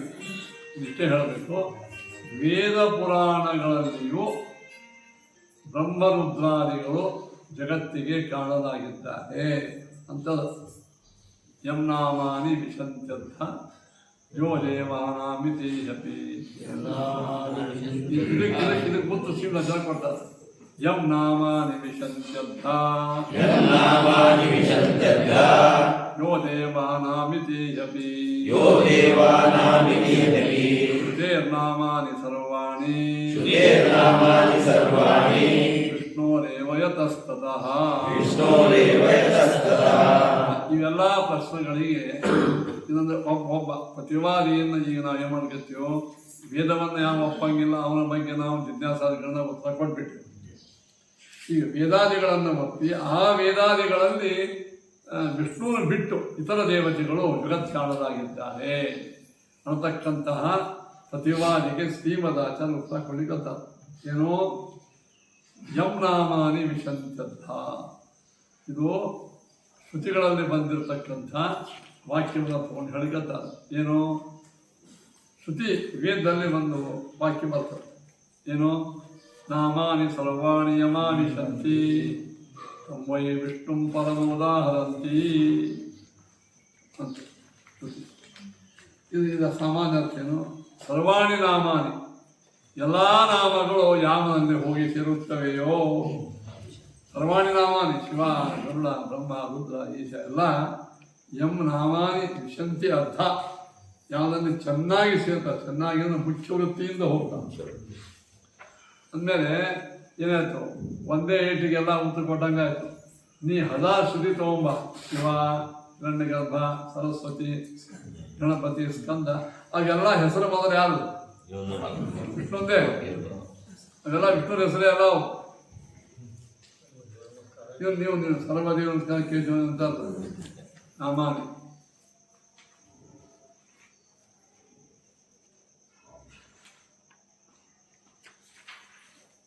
ಆದ್ದರಿಂದ ಈಗ ವೇದ ಹೇಳ್ತದ, ನಾವು ಹೇಳ್ಕೊತೀವಿ. ಇನ್ನೊಂದು ಶ್ರುತಿ ಕೊಡ್ತಾರೆ. ಹಾಗಾದ್ರೆ ಎಲ್ಲ ನಾಮಗಳು ವಿಷ್ಣು ಯಾಕೆ ಕೊಡ್ತಾವ? ವಿಷ್ಣು ಮೊದಲಾದ ನಾಮ ಶಿವ ಯಾಕೆ ಕೊಡೋದ? ನೀವೇ ಮಾಡಿದರೆ ಎಲ್ಲ ಹೈಜಾಕ್ ಮಾಡಿಬಿಟ್ರಿ. ಎಲ್ಲ ಹೆಸರುಗಳನ್ನು ವಿಷ್ಣುವಿನ ಹೆಸರೇ. ಈ ಒಂದು ದೊಡ್ಡ ಮಂತ್ರ ಇರ್ತದೆ. ಅದ್ರಾಗ ಮುಂದೆ ಹೋದಂಗೆ ನಾಲ್ಕೈದು ಮಂದಿ ಗೋಪಾಲರಾವ್, ನಾಲ್ಕೈದು ಮಂದಿ ವಾಮನರಾವ್, ನಾಲ್ಕೈದು ಮಂದಿ ಕೃಷ್ಣರಾವ್ ಅಂತ ಇರ್ತಾರೆ. ಒಂದೇ ಕೂತ್ರೊಳಗೆ 4 ಮಂದಿ ಗೋಪಾಲರಾವ್, 4 ಮಂದಿ ಕೃಷ್ಣ ಹೆಂಗೆ ಬಂದರು? ಮೂಲ ಪುರುಷನ ಹೆಸರು ಕೃಷ್ಣ ಅಂತ ಇರ್ತದ. ಅವನ ಮಗ ರಾಮರಾವ್ ಅಂತ ಕೊಡ್ತಾನೆ. ಅವನದೇ ಮುಂದೆ ಇಟ್ಕೊಂಡು ಹೋಗ್ತಾರೆ. ಅದು ಮೂಲ ಪುರುಷನ ಹೆಸರು ಕೃಷ್ಣ ರಾಮ ಅಂತ ಇರ್ತದೆ. ಮುನ್ನವರು ಇರ್ತಾರೆ. ಹಂಗೆ ಏನಾಗಿ ಹೋಯ್ತು, ಸೃಷ್ಟಿಯ ಆದಿ ಕಾಲದಲ್ಲಿ ಭಗವಂತ ವಿಷ್ಣು ಪರಮಾತ್ಮ ಒಬ್ಬೇ, ಅವನಿಗೆ ಎಲ್ಲ ಹೆಸರಿದ್ದು. ಅವೇನು ಮಾಡಿದ? ಬ್ರಹ್ಮಗೊಂದು ಕೊಟ್ಟ, ಶಿವಗೊಂದು ಕೊಟ್ಟ, ಇನ್ನೊಂದರಿಗೆ ಕೆಲವರಿಗೆ ಕೊಟ್ಟ. ಹೀಗಾಗಿ ಭಗವಂತನ ಹೆಸರುಗಳೇ ಎಲ್ಲರಿಗೂ. ಹೀಗಾಗಿ ವೇದಗಳಲ್ಲಿ ಹಿರಣ್ಯಗರ್ಭ ಜಗತ್ಕರ್ತ ಆಗಿದ್ದಾರೆ ಅಂತ ಬಂದ್ರೆ ಯಾರರ್ಥ? ಶಿವ ಜಗತ್ಕರ್ತ ಅಂತ ಬಂದ್ರೆ ಯಾರ ಹೆಸರ? ಹಾಗಾದ್ರೆ ಇದು ಹೆಂಗೆ ಹೇಳ್ತೀನಿ ಅಂದರೆ ಇದು ವೇದ ಪ್ರಮಾಣ. ಯಮ್ನಾಮಾನಿ ವಿಶಂತಿ ಅರ್ಥ ಅಂದರೆ ಎಲ್ಲ ಹೆಸರುಗಳು ಯಾವನಲ್ಲಿ ಅರ್ಧ ಅಂದ್ರೆ ಅರ್ಧ ಹೋಗಿ ಅಚ್ಚ ಅಂತ ಕಾಣಿಸ್ತದೆ. ಅರ್ಧ ಚೆನ್ನಾಗಿ, ಹೌದು, ಚೆನ್ನಾಗಿ ವಿಶಂತಿ ಸಂಸ ಅವನಲ್ಲಿ ಹೋಗಿ ಸೇರುತ್ತವೆ. ಒಂದು ಎರಡನೇದು ಅಂದ್ರೆ ಯೋ ದೇವಾನ ಇತಿ ಹಪಿ. ನೋಡಿ, ಆಚಾರ್ಯ ವ್ಯಾಖ್ಯಾನದಾಗ 2 ಶ್ರುತಿ ಉಲ್ಲೇಖ ಮಾಡ್ಯಾರ. ಯಮ್ನಾಮಾನಿ ವಿಶಂತ್ಯರ್ಥ ಇದೊಂದು, ಯೋ ದೇವಾನ ಅಪಿ ಇದೊಂದು. ಶ್ರುತೇರ್ನಾಮಾನಿ ಸರ್ವಾಣಿ ವಿಷ್ಣೋರೇವಯತಸ್ತತ ಆಚಾರ್ಯ ವಾಕ್ಯ. ಈ ಶ್ರುತಿಗಳ ಬಲದಿಂದ ಸರ್ವಾಣಿ ನಾಮಾನಿ, ಎಲ್ಲ ನಾಮಾನಿ ಶ್ರುತೇಹೇ. ನೋಡಿ, ಶ್ರುತಿಯಲ್ಲಿ ಬಂದ ಎಲ್ಲ ನಾಮಗಳು ವಿಷ್ಣು ಏವ ಆಚಾರ್ಯ ವಾಕ್ಯ. ಆಚಾರ್ಯ ಯಾವ ಶ್ರುತಿ ಕೊಟ್ಟಿದೆ ಸರ್? ಅದೇ ಮಾಡಿದ ಶ್ಲೋಕದೊಳಗೆ ಆ ಶ್ಲೋಕದ ಆ ಶ್ರುತಿಯ ಒಂದು ಖಂಡವನ್ನು ಉಲ್ಲೇಖ ಮಾಡ್ಯಾರ. ಯಂ ನಾಮಾನಿ ವಿಶಂತ್ಯೋ ದೇವಾನಾಮಿತಿ ಯಪಿ ಶ್ರುತೇಹೇ ನಾಮಾನಿ ಸರ್ವಾಣಿ ವಿಷ್ಣು ಏವ ಯತಃ ತತಃ. ಆದ್ದರಿಂದ ಎಲ್ಲ ನಾಮಗಳು ವಿಷ್ಣು ಒಂದೇ ಆಗಿದ್ದರಿಂದ ನೀವು ಯಾವ್ಯಾವ ಹೆಸರು ತಗೊಂಡು ಜಗತ್ಕರ್ತ ಅಂತೀರಿ, ಅದೆಲ್ಲ ಯಾರು? ಆ ಚೆನ್ನಾಗಿ ಅರ್ಧ ಅಂತ. ಇನ್ನು ನಾಮಾನಿ ಸರ್ವಾಣಿ ಹಿರಣ್ಯಗರ್ಭ ಇತ್ಯಾದೀನಿ ವಿಷ್ಣೋರೇವ ಯತಃ ತತಃ ಹಿರಣ್ಯಗರ್ಭ ಇತ್ಯಾದಿಷು ಶ್ರುತಿಷು. ಹಿರಣ್ಯಗರ್ಭ ಸಮರ್ಥದ ಗುರೇ ಅಂತ ಶ್ರುತಿಯಲ್ಲಿ ವಿಶ್ವಸ್ಯ ಸೃಷ್ಟ್ಯಾದಯೋ ಹರೇರೇವ ಮುಕ್ತಾಹ. ಎಲ್ಲ ಸೃಷ್ಟಿಗಳು ವಿಷ್ಣು ಪರಮಾತ್ಮನಿಗೆ ಹೇಳಿದ್ದಾರೆ. ಮತ್ತು ಅದನ್ನ ಶಂಕ ಏನೋ ನನು ಯಥಾ ಹಿರಣ್ಯಗರ್ಭಾದಿ ಶಬ್ದಾನ ವಿಷ್ಣು ವಿಷಯಾನ್ ವ್ಯಾಖ್ಯಾಯ ಹಿರಣ್ಯಗರ್ಭ ಇತ್ಯಾಶ್ರುತಯೋ ವಿಷ್ಣು ಯೋಜನೆ. ಹಿರಣ್ಯಗರ್ಭ ಎಂಬುವಂಥ ಎಲ್ಲ ಹೆಸರುಗಳು ವಿಷ್ಣು ಪರಮಾತ್ಮನಿಗೆ ಅಂತ ವ್ಯಾಖ್ಯಾನ ಮಾಡಿ ನೀವು ಹೆಂಗೆ ವಿಷ್ಣುವಿಗೆ ಜೋಡಿಸ್ತೀರಿ, ಹಂಗೆ ಹಿರಣ್ಯಗರ್ಭ ಇತ್ಯಾಶ್ರುತ ತಥಾ ವಿಷ್ಣುವಾದಿ ಶಬ್ದ ವಿಷ್ಣು ಕೃಷ್ಣ ನಾರಾಯಣ ಮೊದಲಾದ ವೇದಗಳಲ್ಲಿ ಬಂದ ಶಬ್ದಗಳು ಶಿವಂದು, ಅವು ರುದ್ರಂದು ಯಾಕಿರಲ್ಲ. ನೀವು ಹೆಂಗೆ ಇವೆಲ್ಲ ಶಬ್ದ ಹೈಜಾಕ್ ಮಾಡ್ತೀವಿ? ಹೈಜಾಕ್ ಅಂದ್ರೆ ಹಂಗೆ ನಾವೇನು ಮಾಡ್ತೀವಿ? ನಿಮ್ಮ ವಿಷ್ಣು ಶಬ್ದ ಎಲ್ಲ ನಮ್ಮ ಶಿವಂತಪ್ಪ, ನಮ್ಮ ಶಿವಗೂ ವಿಷ್ಣು ಅಂತ ನಿಮ್ಮ ಈ ಚಾರದಲ್ಲ, ನಿಮ್ಮ ಈ ಚಾರ್ ಅದನ್ನು ನಾವು ಹಾಕೋತೀವಿ. ಅದನ್ನು ಅಂತ ಯಾಕೆ ಶ್ರುತಯ ಅನ್ಯ ವಿಷಯತೆಯ ಕುತೋ ನ ಯೋಜ್ಯಂತೆ. ಇದು ಈ ಸೃಷ್ಟಿ ಸ್ಥಿತ್ಯಾದಿಯನ್ನು ಮಾಡಿದವನು ಶಿವಾದಿಗಳು ಅಂತ ಯಾಕೆ ಅನ್ನಬಾರ್ದು? ಇದು ವಿಷ್ಣು ತಂದಾದ ಅಂದ್ರೆ ಆ ಹೆಸರು ಶಿವಂದೇ ನಿಮ್ಮ ಚಾಲೆ ಅಂತ ಅಂದ್ರೆ ಹೆಂಗೆ? ಅತಃ ಅಥೋ ನ ಮುಖ್ಯತೋ ನಾಮ ತದನ್ಯಶ್ಚ ಹಿ ಕಸ್ಯಚಿತ್. ಆಚರಣೆ ಕೊಟ್ಟರೆ ಅಥೋ ಅಂದ್ರೆ ಅಥೋ ನ ಮುಖ್ಯತೋ ನಾಮ ತದನ್ಯಶ್ಚ ಹಿ ಕಸ್ಯಚಿತ್. ಅರ್ಥೇನೋ? ಅಥೋ ನಾಮಾನಿ ವಿಶ್ವಾಭಿ ನ ಸಂತಿ ಲೋಕೆ ಯೋ ದೇವಾನಾಂ ನಾಮಧಾ ಏಕ ಏವ ಇತಿ ಪ್ರತಿಷೇಧ. ಹೌದಪ್ಪ, ನಾಮಾನಿ ವಿಶ್ವಾಭಿ ನ ಸಂತಿ ಲೋಕೆ ಅದೇನರ್ಥ? ಈ ಶ್ರುತಿ ಹೇಳ್ತದ ಎಲ್ಲ ಹೆಸರುಗಳು ಲೋಕೆ ಜಗತ್ತಿನೊಳಗೆ ನ ಸಂತಿ, ವಿಷ್ಣು ಪರಮಾತ್ಮನನ್ನು ಬಿಟ್ಟು ಬೇರೆಯವರಿಗೆ ಇಲ್ಲ. ಎಲ್ಲ ನಾಮಗಳಿಲ್ಲ. ವಿಷ್ಣು ಕೊಟ್ಟದ್ದವ ಒಂದು 15-20 ಮನೆ ಅವ. ಎಲ್ಲ ಮನೆಯ ಮುಖ್ಯ ಮಾಲಕರು. ಇಲ್ಲಿ ಕೂಡ ನಿಮಗೊಂದು ಅವನು ಇಲ್ಲಿ ಕೊಟ್ಟ. ಇಲ್ಲಿ ಇರ್ತಕ್ಕಂಥ ಹೊರಮನೆಯಲ್ಲ ಅವ ರಾಮರಾವ್ ಅಂತೇನಿದ್ದಾನೆ ಅವನೇ ಅಲ್ಲ, ಮುಖ್ಯಸ್ಥ ಅವನೇ. ಅವನ ಬಿಟ್ಟು ಇಲ್ಲಿ ಯಾರ್ದು ಒಂದು ಆಸ್ತಿ ಇಲ್ಲ. ನೀವು ಅವ್ರ ಹೆಸರು ಅವರ ಅಂದ್ರೆ ಅವ್ನು ಕೊಟ್ಟದ್ದು ನೋಡ್ರಿ, ಅಲ್ಲಿ ಬಂದೇ ಬಿಟ್ಟಾಗ ಅವ್ನು ಕೊಟ್ಟದ್ದು ಅಂತ. ಹಂಗ ಪರಮೇಶ್ವರಾತ್ ಅನ್ಯಶ್ಚ ನಾಮೈವ ನಾಸ್ತಿ. ಪರಮಾತ್ಮನನ್ನು ಬಿಟ್ಟು ಬೇರೆಯವರಿಗೆ ಹೆಸರೇ ಇಲ್ಲ. ದೂರೇ ವಿಷ್ಣುವಾದಿ ನಾಮ ಅಲ್ಲ, ವಿಷ್ಣು ಮೊದಲಾದ ನಾಮಗಳು ಅವರಿಗೆ ಯಾಕೆ ಅಂತ ಪ್ರಶ್ನೆ. ಯಾವಾಗ ಅವರಿಗೆ ಶಿವನೆಂಬ ಹೆಸರೇ ಮೊದಲಿದ್ದಿದ್ದಿಲ್ಲ, ಇಷ್ಟವನೇ ವಿಷ್ಣು ನೋಡಿ. ದೂರೇ ವಿಷ್ಣುವಾದಿ ನಾಮ ಟೀಕಾರ ಹೇಳ್ತಾರೆ, ಜಗತ್ತಿನೊಳಗೆ ಪರಮಾತ್ಮನನ್ನು ಬಿಟ್ಟು ಉಳಿದ ಯಾರಿಗೂ ಹೆಸರೇ ಇದ್ದಿದ್ದಿಲ್ಲ. ಅವರಿಗೆ ಅವ್ರದೇ ಸದ್ಯ ಪ್ರಸಿದ್ಧ ಹೆಸರವಲ್ಲ, ಶಿವ ಬ್ರಹ್ಮ ಅಂತ ಅವೇ ಇಲ್ಲ ಅವರಿಗೆ. ಈ ದೂರತೋ ವಿಷ್ಣುವಾದಿ ನಾಮ, ವಿಷ್ಣುನಾಮಕ್ಕೆ ಇಲ್ಲೇ ಇಲ್ಲ. ನಾಮಾಭಾವಿ ವ್ಯವಹಾರ ಲೋಪಾದಿ ಪ್ರಸಜ್ಜತೆ. ಅದೇ ನಾವಿಲ್ಲಂತೀರಿ ಇಷ್ಟರಲ್ಲಿ ವ್ಯವಹಾರ ಹೋಗ್ತಂದ ಮುಖ್ಯತಃ. ಮುಖ್ಯವೃತ್ತಿಯಿಂದ ಹೆಸರಿಲ್ಲ. ಮುಖ್ಯವೃತ್ತಿಯಿಂದ ಸರದ ಇವರು ಗೋಪಾಲಕೃಷ್ಣ ಅಂತದ, ರಾಮರಾವ್, ಇವೆಲ್ಲ ಹೆಸರು ಯಾರು? ನೀವೇ ಉಪೇಂದ್ರ ಅಂತದೆ, ಆನಂದ ಅಂತ, ರಾಘವೇಂದ್ರ, ಈ ಎಲ್ಲ ಹೆಸರುಗಳು ಇವು ಸರಿ ನೀವು ಪ್ರಾಮಾಣಿಕವಾಗಿ ಇಲ್ಲ. ನಮ್ಮ ಅಪ್ಪ ಇಟ್ಟು ನಿಮ್ಮ ಅಪ್ಪನ ಹೆಸರೇ, ಅವನ ಹೆಸರೇನೋ ಒಂದು ಗೋಪಾಲ ಗೋವಿಂದ, ಅದು ಅವನ ಸ್ವಂತೇನೋ ಇಲ್ಲ ಅವರ ಅಪ್ಪ, ಅವರ ಅಪ್ಪಂದೇನೋ ಅವ್ರ ಸ್ವಂತೇನೋ ಇಲ್ಲ ಅವರ ಅಪ್ಪ. ಕಡೆಗೆ ಎಲ್ಲಿ ಬರ್ತಾ ದೊಡ್ಡಪ್ಪ ಪರಮಾತ್ಮ ಇಲ್ರಿ, ಕೇಳಬೇಡ್ರಿ. ಇವೆಲ್ಲ ದೇವರ ಹೆಸರು. ದೇವರೊಳಗೂ ಶುರುವಾಯಿತು. ಶಿವನೋ ಗಣಪತಿನೋ ಗೋವಿಂದ ಸರಸ್ವತಿನೋ ಅವ್ರಿಗೆ ಹೋಗಿ ಕೇಳೋಣ, ಏನಪ್ಪ ನಿಮಗೆ ಹೆಸರಿದೆ, ನಿಮ್ಮಿಂದ ಬಂದು ಇಲ್ಲ ನಮ್ಮ ಅಪ್ಪ. ಬ್ರಹ್ಮದೇವರಿಗೆ ಹೋಗಿ ಕೇಳಿದ್ರೆ ಇವೆಲ್ಲ ನಮ್ಮ ಅಪ್ಪ.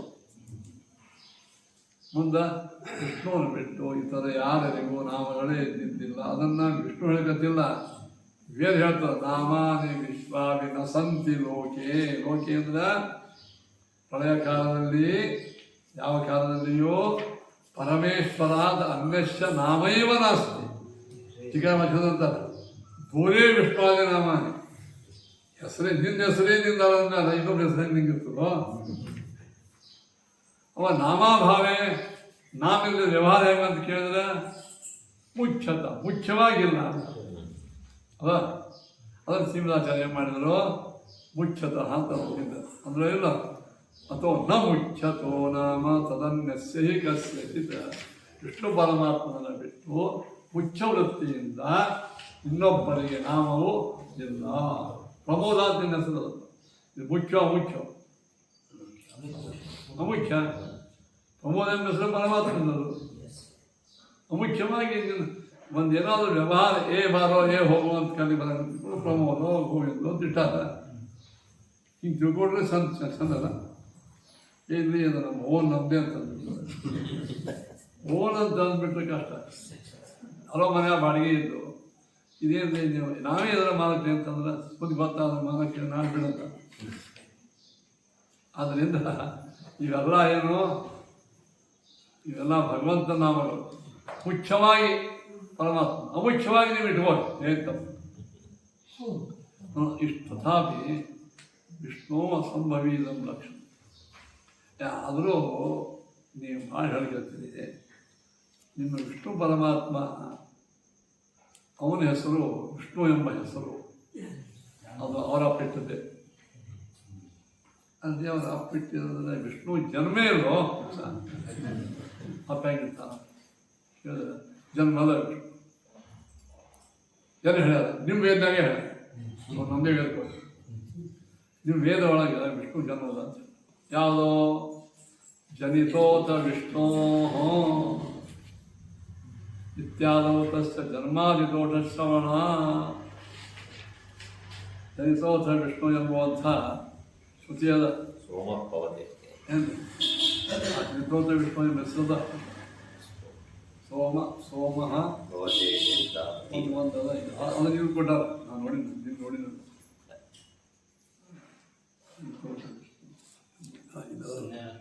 ಹಾಂ ಸಂಧ್ಯಾ ರತ್ನಾವಳಿ. ಅದಕ್ಕೆ ಅವ್ರ ಪುಸ್ತಕ ಭಾಳ ಚಲೋ. ಇದು ನೋಡಿ, ಇದು ನಾನು ತಂದಿನ ಪುಸ್ತಕ. ನಾನು ಹಿಂದೆ ಹಾಂ ಅದು ಹೌದು 1950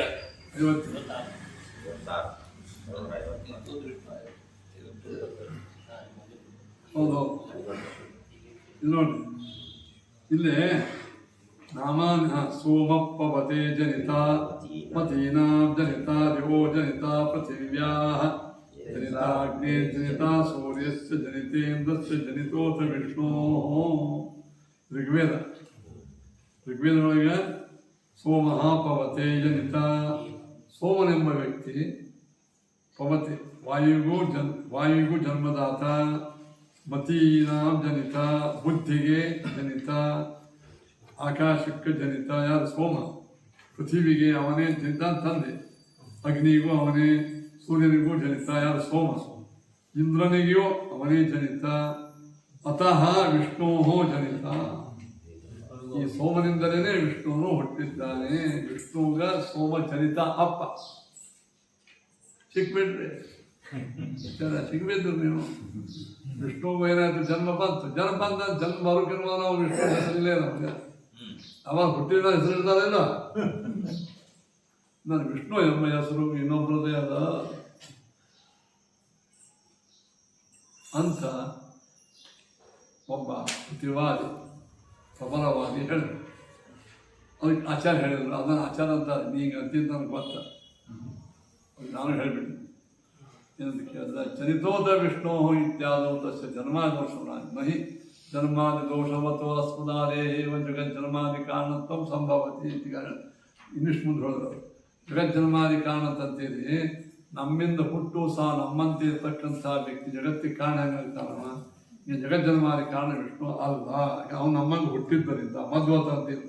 ವಿಷ್ಣು ಜಗತ್ಕರ್ತಾನ ಜನ್ಮಾದಿ ದೋಷವು ಯುಕ್ತತ್ವ ಅಸ್ಮದಾದಿವತ್ತು. ವಿಷ್ಣು ಪರಮಾತ್ಮ ಜಗಜ್ಜನ್ಮಾದಿ ಕಾರಣ ಅಲ್ಲ. ಅವನು ಕೂಡ ಜನ್ಮ ಮರಣವುಳ್ಳವನಾಗಿದ್ದಾನೆ ನಮ್ಮಂತೆ ಅಂತಂದ್ರೆ ಅದು ಹೇಳ್ತಾರ. ನಮ್ಮ ಉತ್ತಮ ನೋಡಪ್ಪ, ನೀನು ವೇದವನ್ನೇ ಕೊಟ್ಟು ನಾವು ಕೇಳಿದ್ದೀವಿ. ಇಲ್ಲಿ ವೇದಗಳಲ್ಲಿ ಪುರುಷ ಸೂಕ್ತ ಅಂತದನ್ನು,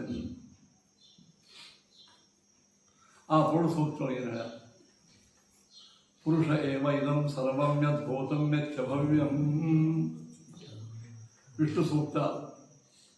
ಇದಂ ವಿಷ್ಣುರ್ವಿಚಕ್ರಮೇ ತೇಧಾನಿಧರೇ ಪದಂ ಸಮೂಢಮಶಪಾಸುರೇ ಶ್ರೀಣಿ ಪದ ವಿಷ್ಣು ವಿಷ್ಣು ವಿಚಕ್ರಮೇ ಅಂತ ಹೇಳೋದು. ಇದರೊಳಗೆ ಮುಖಾದಿಂದ್ರಶ್ಚ ಅಗ್ನಿಶ್ಚ, ಮುಖದಿಂದ ಇಂದ್ರ, ಅಗ್ನಿ, ವರುಣ, ಸೋಮ, ಚಂದ್ರ ಎಲ್ಲರೂ ಹುಟ್ಟಾರ. ಅಲ್ಲಿ ವಿಷ್ಣು ಪರಮಾತ್ಮ ಪುರುಷರೂಪಿ ಪರಮಾತ್ಮದಿಂದ ಎಲ್ಲರೂ ಹುಟ್ಟ್ಯಾರ ಅಂತ ಅಲ್ಲಿ ಹೇಳ ಸೋಮಾದಿಗಳು. ಇಲ್ಲಿ ಸೋಮನಿಂದ ವಿಷ್ಣು ಹುಟ್ಟ್ಯಾರ ಅಂತ ಇಲ್ಲಿ ಹೇಳ. ವೇದ ಒಳಗೂ ವಿರೋಧ ಬಂತ ಇಲ್ಲ. ನೀ ಹೆಂಗೆ ವೇದ ತೋರಿಸ್ತೀನಿ, ನಾನು ತೋರಿಸ್ತೀನಿ. ವೇದ ಹೇಳ ಮುಖಾದಿಂದ್ರಶ್ಚ ಅಗ್ನಿಶ್ಚ ಚಂದ್ರಮ ಮನಸೋ ಜಾತಃ ಚಕ್ಷೋ ಸೂರ್ಯ. ಸೋಮ ಅಂದರೆ ಚಂದ್ರ. ನಾವು ವಿಷ್ಣು ಪರಮಾತ್ಮನ ಮನಸ್ಸಿನ ಹುಟ್ಟಿ. ಚಕ್ಷೋ ಸೂರ್ಯಮಯ, ಮುಖದಿಂದ ಅಗ್ನಿ ಹುಟ್ಟ. ಹೀಗೆ ವೇದಗಳಲ್ಲಿ ಎಲ್ಲ ದೇವತೆಗಳು ಪುರುಷನಾಮಕ ಪರಮಾತ್ಮ ಹುಟ್ಟಾರಂತ ಅಲ್ಲಿ ಹೇಳ. ಆಚಾರ ನೀವು ಹೇಳಿದ್ರೆ ನಾವು ಒಪ್ಪಬಹುದು. ಇದರ ಅರ್ಥ ಹೇಳ್ಬೋದು. ನೀವು ನಮ್ಮನ್ನು ಡೈವರ್ಟ್ ಮಾಡಬೇಡ. ಅಲ್ಲ, ಈಗ ಜನಿತೋದ ವಿಷ್ಣು ಶಬ್ದಕ್ಕಂತ ಅಂತೂ ನೀವೇ ಮಾಡಿದರೆ ಸೋಮನಿಂದ ವಿಷ್ಣು ಹುಟ್ಟಿದ ಅಂತ ನಾವು ಅಂದದ್ದಕ್ಕೆ ಸೋಮ ವಿಷ್ಣು ಹುಟ್ಟಿದ ನೀನೊಂದು ಹೇಳಿ. ಆಗ ಮೊನ್ನೆ ಬರ್ತಾನೆ. ಅದಕ್ಕಿಂತ ಹೇಳೋದು ನೀವು ಇಬ್ಬರು ದಾಟಿದ್ದೀರಿ, ಬೇರೆ ಬೇಡ ಅಂತ. ಮೊನ್ನೆ ಬಂದ್ಬೇಕು ನೋಡಿ. ನಿಮ್ಮ ವೇದೊಳಗೆ ಎಲ್ಲ ವಿರುದ್ಧ ಹೇಳ್ಬೋದು. ಅದಕ್ಕೆ ನಾವು ವೇದವನ್ನು ತೋರಿಟ್ಟು ನಾವು ಹಿಂದೆ ಹೋಗ್ಬಿಟ್ಟು ಈಗ ಅಲ್ಲೇ ಬೇಡ. ನಿಮ್ಮ ವೇದೊಳಗೆ ಹಂಗೆ ಹಿಂಗೆ ನಿಮ್ಮ ಜಗಳ ಮಾಡಿ ಸಾಕಾಗಿದೆ.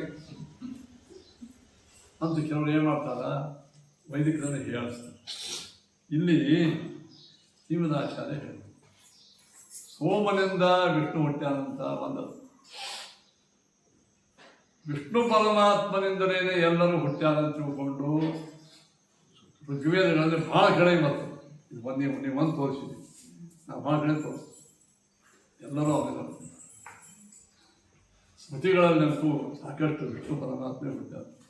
ಮಮೈವಾಂಶೋ ಜೀವಲೋಕಿ ಜೀವಭೂತ ಸನಾತನ ಎಲ್ಲ ಸಂಪೂರ್ಣವಾದಂಥ ಗೀತಾದೊಳಗೆ ಮಹಾಭಾರತ ರಾಮಾಯಣದಲ್ಲಿ ವೇದ ವ್ಯಾಖ್ಯಾನಗಳೆಲ್ಲ ಇದು ವೇದಗಳಲ್ಲೇ ಅಲ್ಲೆಲ್ಲಲ್ಲಿ ವೇದಗಳಲ್ಲಿಯೂ ಕೂಡ ವಿಷ್ಣು ಪರಮಾತ್ಮನೇ ವಿಶ್ವತಶ್ಚಕ್ಷುಷೋ ವಿಶ್ವತೋ ಬಾಹು ವಿಷ್ಣು ಪರಮಾತ್ಮನ ಸೂಕ್ತಲ್ಲ, ವಿಷ್ಣು ಸೂಕ್ತ ಸಪ್ತಾರ್ಧ ಗರ್ಭಾಭವನಶ್ಚ ರೇತೋ ವಿಷ್ಣೋಸ್ತಿಷ್ಠಂತಿ ಪ್ರದೇಶಾಮಿ ಧರ್ಮಿಣಿ ಅಂತ ನಿನ್ನೆಲ್ಲ ಹೇಳಿದ್ದ. ಈ 7 ಆವರಣಾತ್ಮಕವಾದ ಬ್ರಹ್ಮಾಂಡವು ವಿಷ್ಣು ಪರಮಾತ್ಮನ ಬೀರದಿಂದ ಹುಟ್ಟಿದ ಇನ್ನೆಲ್ಲ ಸಾಕಷ್ಟು ಕಡೆ ಆಗಿರ್ತದೆ. ನೀನು ವಿಷ್ಣು ಸೋಲಿನ ಹುಟ್ಟಿದ ಒಂದು ಪ್ರಮಾಣ ತೋರಿಸಿದ್ರೆ 10-15 ಪ್ರಮಾಣ ತೋರಿಸ್ತಾನು. ಏನು ವಿಷ್ಣುವಿಂದೇ ಅವರು ಹುಟ್ಟ್ಯಾರ. ಅದಕ್ಕೆ ಅಂತೂ ಸಂದೇಹ ಅಂತ ಬಂತು. ಈ ಸಂದೇಹ ಪರಿಹಾರ ಮಾಡೋದು ನಿಮ್ಮ ಕೆಲಸ ಅದ. ಈಗ ಈ ಪಾರ್ಲಿಮೆಂಟ್ ವಿಧಾನದಾಗ ಇಂತಿಂಥ ದೋಷವನ್ನು ನೀವು ಮಾಡಿರಿ, ಈಗ ಬಂದಲ್ಲ ನೀವು ಹಂಚಿಕೊಂಡ್ರಿ ಅಂತ ಹೇಳ್ತಾರೆ. ಇದನ್ನು ನೀವು ಹಿಂದಕ್ಕೆ ಮಾಡಿರಿ, ನೀವು ನಿಮ್ಮನ್ನ ತಗೊಂಡ್ರೆ ಹಾಂ ಬೇಟ ಸರಿ. ಈಗ ನೀವು ಮಾಡಿರಿ, ಹಾಗಾದ್ರೆ ನೀವು ಮಾಡಿದ ಖರೇನೋ ಸುಳ್ಳು ಹೇಳೋದು. ನಾವು ಮಾಡಿವಂತೆ ನಮ್ಮನ್ನು ತಿರುಗಿ ಕಳಿಸ್ಯಾರ. ನೀವು ಮಾಡಿರಪ್ಪ, ನೀವು ಹೊರಗೆ ಹೋಗೋದು ಅಂದರೆ ನೀವು ಹೊರಗೆ ಹೋಗೋದಿದ್ದೀರಿ. ಅದು ನೀವು ಹೇಳ್ದಂಗೇನೆ ಯಾರು ತಪ್ಪು ಮಾಡ್ಯಾರ ಹೊರಗೆ ಹೋಗ್ಬೇಕಂತ ನಂಗೆ. ಇದು ನೀವು ಮಾಡಿರಿ ಹೊರಗೆ ಹೋಗೋದು ಉತ್ತರ ಆಗಂಗಿಲ್ಲ. ಈ ಸಂಧ್ಯಾವನೆ ಯಾಕೆ ಮಾಡಿಲ್ಲ ಅಂದ್ರೆ ಅವ್ರು ಮಾಡಿಲ್ಲ, ನಾವು ಮಾಡಿಲ್ಲ. ನಮ್ಮ ಮನೆ ಮಗಳಿಗೆ ಆಚಾರ್ಯ ಇದ್ದಾರೆ, ದೊಡ್ಡ ಆಚಾರ್ಯ, ಅವರೇ ಮಾಡಿಲ್ಲ. ನಾನು ಯಮದೇವ್ರು ಇಬ್ಬರು ಒಳಗೆ ಹಾಕ್ತಾರೆ. ಆಚಾರ್ಯ ನಿಂದು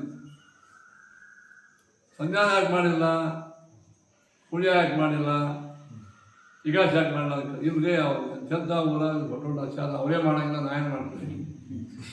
ಯಾವ ಆಚಾರ್ಯದಿಂದ ಯಾವ ಬೇಕಾದಿರಲಿ ವೇದ ಮುಂದೆ ಎಲ್ಲರೂ ಒಂದೇ. ಹಂಗೆ ಇದು ಉತ್ತರ ಆಗಂಗಿಲ್ಲ. ನೀ ಯಾಕೆ ಮಾಡಿಲ್ಲ ಮೊದಲು ಹೇಳು, ನೀ ಮಾಡಿಲ್ಲ ಮೊದಲು ಹೇಳು. ನಿನಗೆ ಶಿಕ್ಷಣ ಆಗ್ಯ, ನೀವು ಔಷಧ ಯಾಕೆ ತೊಗೊಂಡಿಲ್ಲ ಅಂತ ಡಾಕ್ಟರ್ ಕೇಳಿ. ಇದು ಅವ್ನು ತೊಗೊಂಡಿಲ್ಲ ಅಂತ ನೀ ಸಾಯ ಅದೇ ಹೇಳ್ತಾನೆ. ಅವನು ಸಾಯ್ತಾನೆ, ನೀ ಸಾಯ್ತೇನು? ಡಾಕ್ಟ್ರ್ ಹಿಂಗೆ ಉತ್ತರ ಕೊಡ್ತಾರೆ. ಇದಕ್ಕಿಂತ ಏನೊಬ್ರು ಭಾಳ ಯಾರೋ ಆಯುರ್ವೇದ ಡಾಕ್ಟ್ರ್ ಅವರು 1-2 ಸಲ ಹೇಳ್ತಿದ್ರು.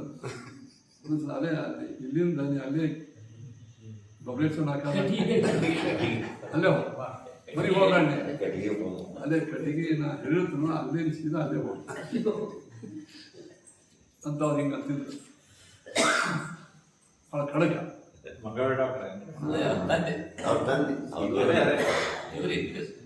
ಇವ್ರು ಭಾಷ ಅವರು 2-3 ಸಲ ಹೇಳ್ತಿದ್ರು. ಅಮ್ಮ ಇಲ್ಲಿಂದ ನೀ ಅಲ್ಲೇ ಹೋಗು, ಅಲ್ಲಿಂದ ಹೇಳ್ದೆ ಕಳ್ತಾರೆ. ಹಂಗ ಈಗ ಈ ಎಲ್ಲ ಕಡೆಗೂ ವಿಷ್ಣು ಪರಮಾತ್ಮನೇ ಜಗತ್ಕರ್ತ ಅಂತ ಸಿದ್ಧ ಆಗಿದೆ. ಮತ್ತು ನೀನು ಹಿಂಗೆ ಹಂಗೆ ಹೇಳಿದ್ರೆ ಇಲ್ಲಿ ಶ್ರೀಮದಾಚಾರ್ಯ ಉತ್ತರ ಭಾಷಣ ಕೊಟ್ಟ ಸಮಸ್ಯೆ ಬಗೆಹರಿಸ ಬರೀ ಹಿಂಗೆ ಮಾಡಿಲ್ಲ. ಏನು ಸಮಸ್ಯೆ? ಇವತ್ತು ನಾಮಾನಿ ವಿಶ್ವಾವಿನಸಂತಿ ಲೋಕೆ ಯೋ ದೇವಾನಾಂ ನಾಮಧ ಏಕ ಏವ. ಇದೇನು ತೋರಿಸ್ಕೊಡ್ತಾರೆ ಅಂದ್ರೆ ಏನು ಎಲ್ಲ ದೇವತೆಗಳ ನಾಮ ವಿಷ್ಣು ಪರಮಾತ್ಮ.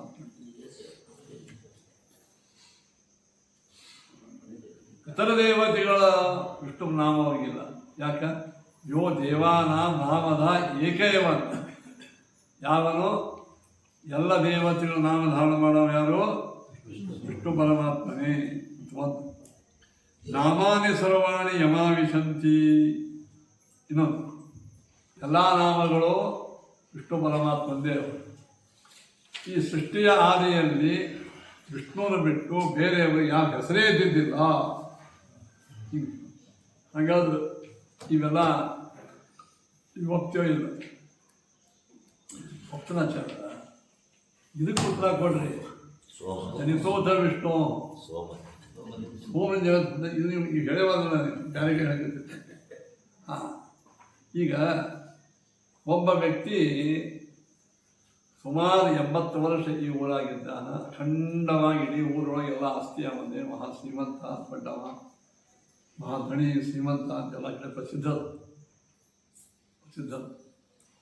ಆ ವ್ಯಕ್ತಿ ಅವನ ಊರಿಗೆ ಒಂದು ನಾಟಕ ಕಂಪನಿ ಬಂತು. ಅವಾಗ ನಮ್ಮ ಅತ್ಯಂತ ಮುದುಕ, ಬಡ ಮುದುಕ, ಭಿಕ್ಷುಕ, ಏನು ಅವನ ಪಾತ್ರ ಮಾಡೋಕ್ಕಂತ ಈಗ ನಾಟಕ ಡೈರೆಕ್ಟರ್ ಬಂದೇನೆ ಅಂತ.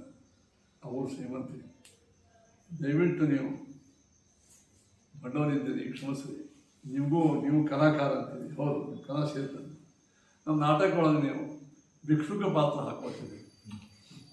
ಅವಶ್ಯ ನಾ ಕಲಾ ಸಂತೋಷದಿಂದ ನಾವು ಅತೀ ಯಾರಿಗೆ ಹೇಳಬಾರ್ದು ಅಂತ ಹೇಳಿ ರಮಾನಿನ ಅಥವಾ ಭಿಕ್ಷುಕ ಪಾತ್ರವನ್ನು ಮಾಡಿ ಅವಾಗ ಆಶ್ಚರ್ಯ ಆಯ್ತು. ಯಾವಪ್ಪ ಹೇಳ್ತೀನಿ ಭಿಕ್ಷುಕ ಪಾತ್ರ ಮಾಡಿ ಊರಾಗ ಬಂದು ಆಮೇಲೆ ಗೊತ್ತಾಯ್ತು, ನಮ್ಮ ಶ್ರೀಮಂತರೇ ಆಗ್ಯಾರ. ಪೇಪರ್ನ ಹಾಕಿ ಊರ ಧಣಿಗಳು ಭಿಕ್ಷುಕರು, ನನಗೆ ಭಿಕ್ಷುಕರು ಅಂತ ಪೇಪರ್ನ ಬಂತು. ಅವರು ಇಡೀ ಆಯುಷ್ಯ ತುಂಬೆಲ್ಲ ಭಿಕ್ಷುಕರಿಗೆ ಭಿಕ್ಷೆ ಹಾಕ್ತಾರ ಅಂತಂದದ. ಇವತ್ತೇನು ಭಿಕ್ಷುಕರಾಗ್ಯಾರ ಅಂತಂದದ. ನಾವು ಯಾವುದು ಒಪ್ಪಬೇಕು?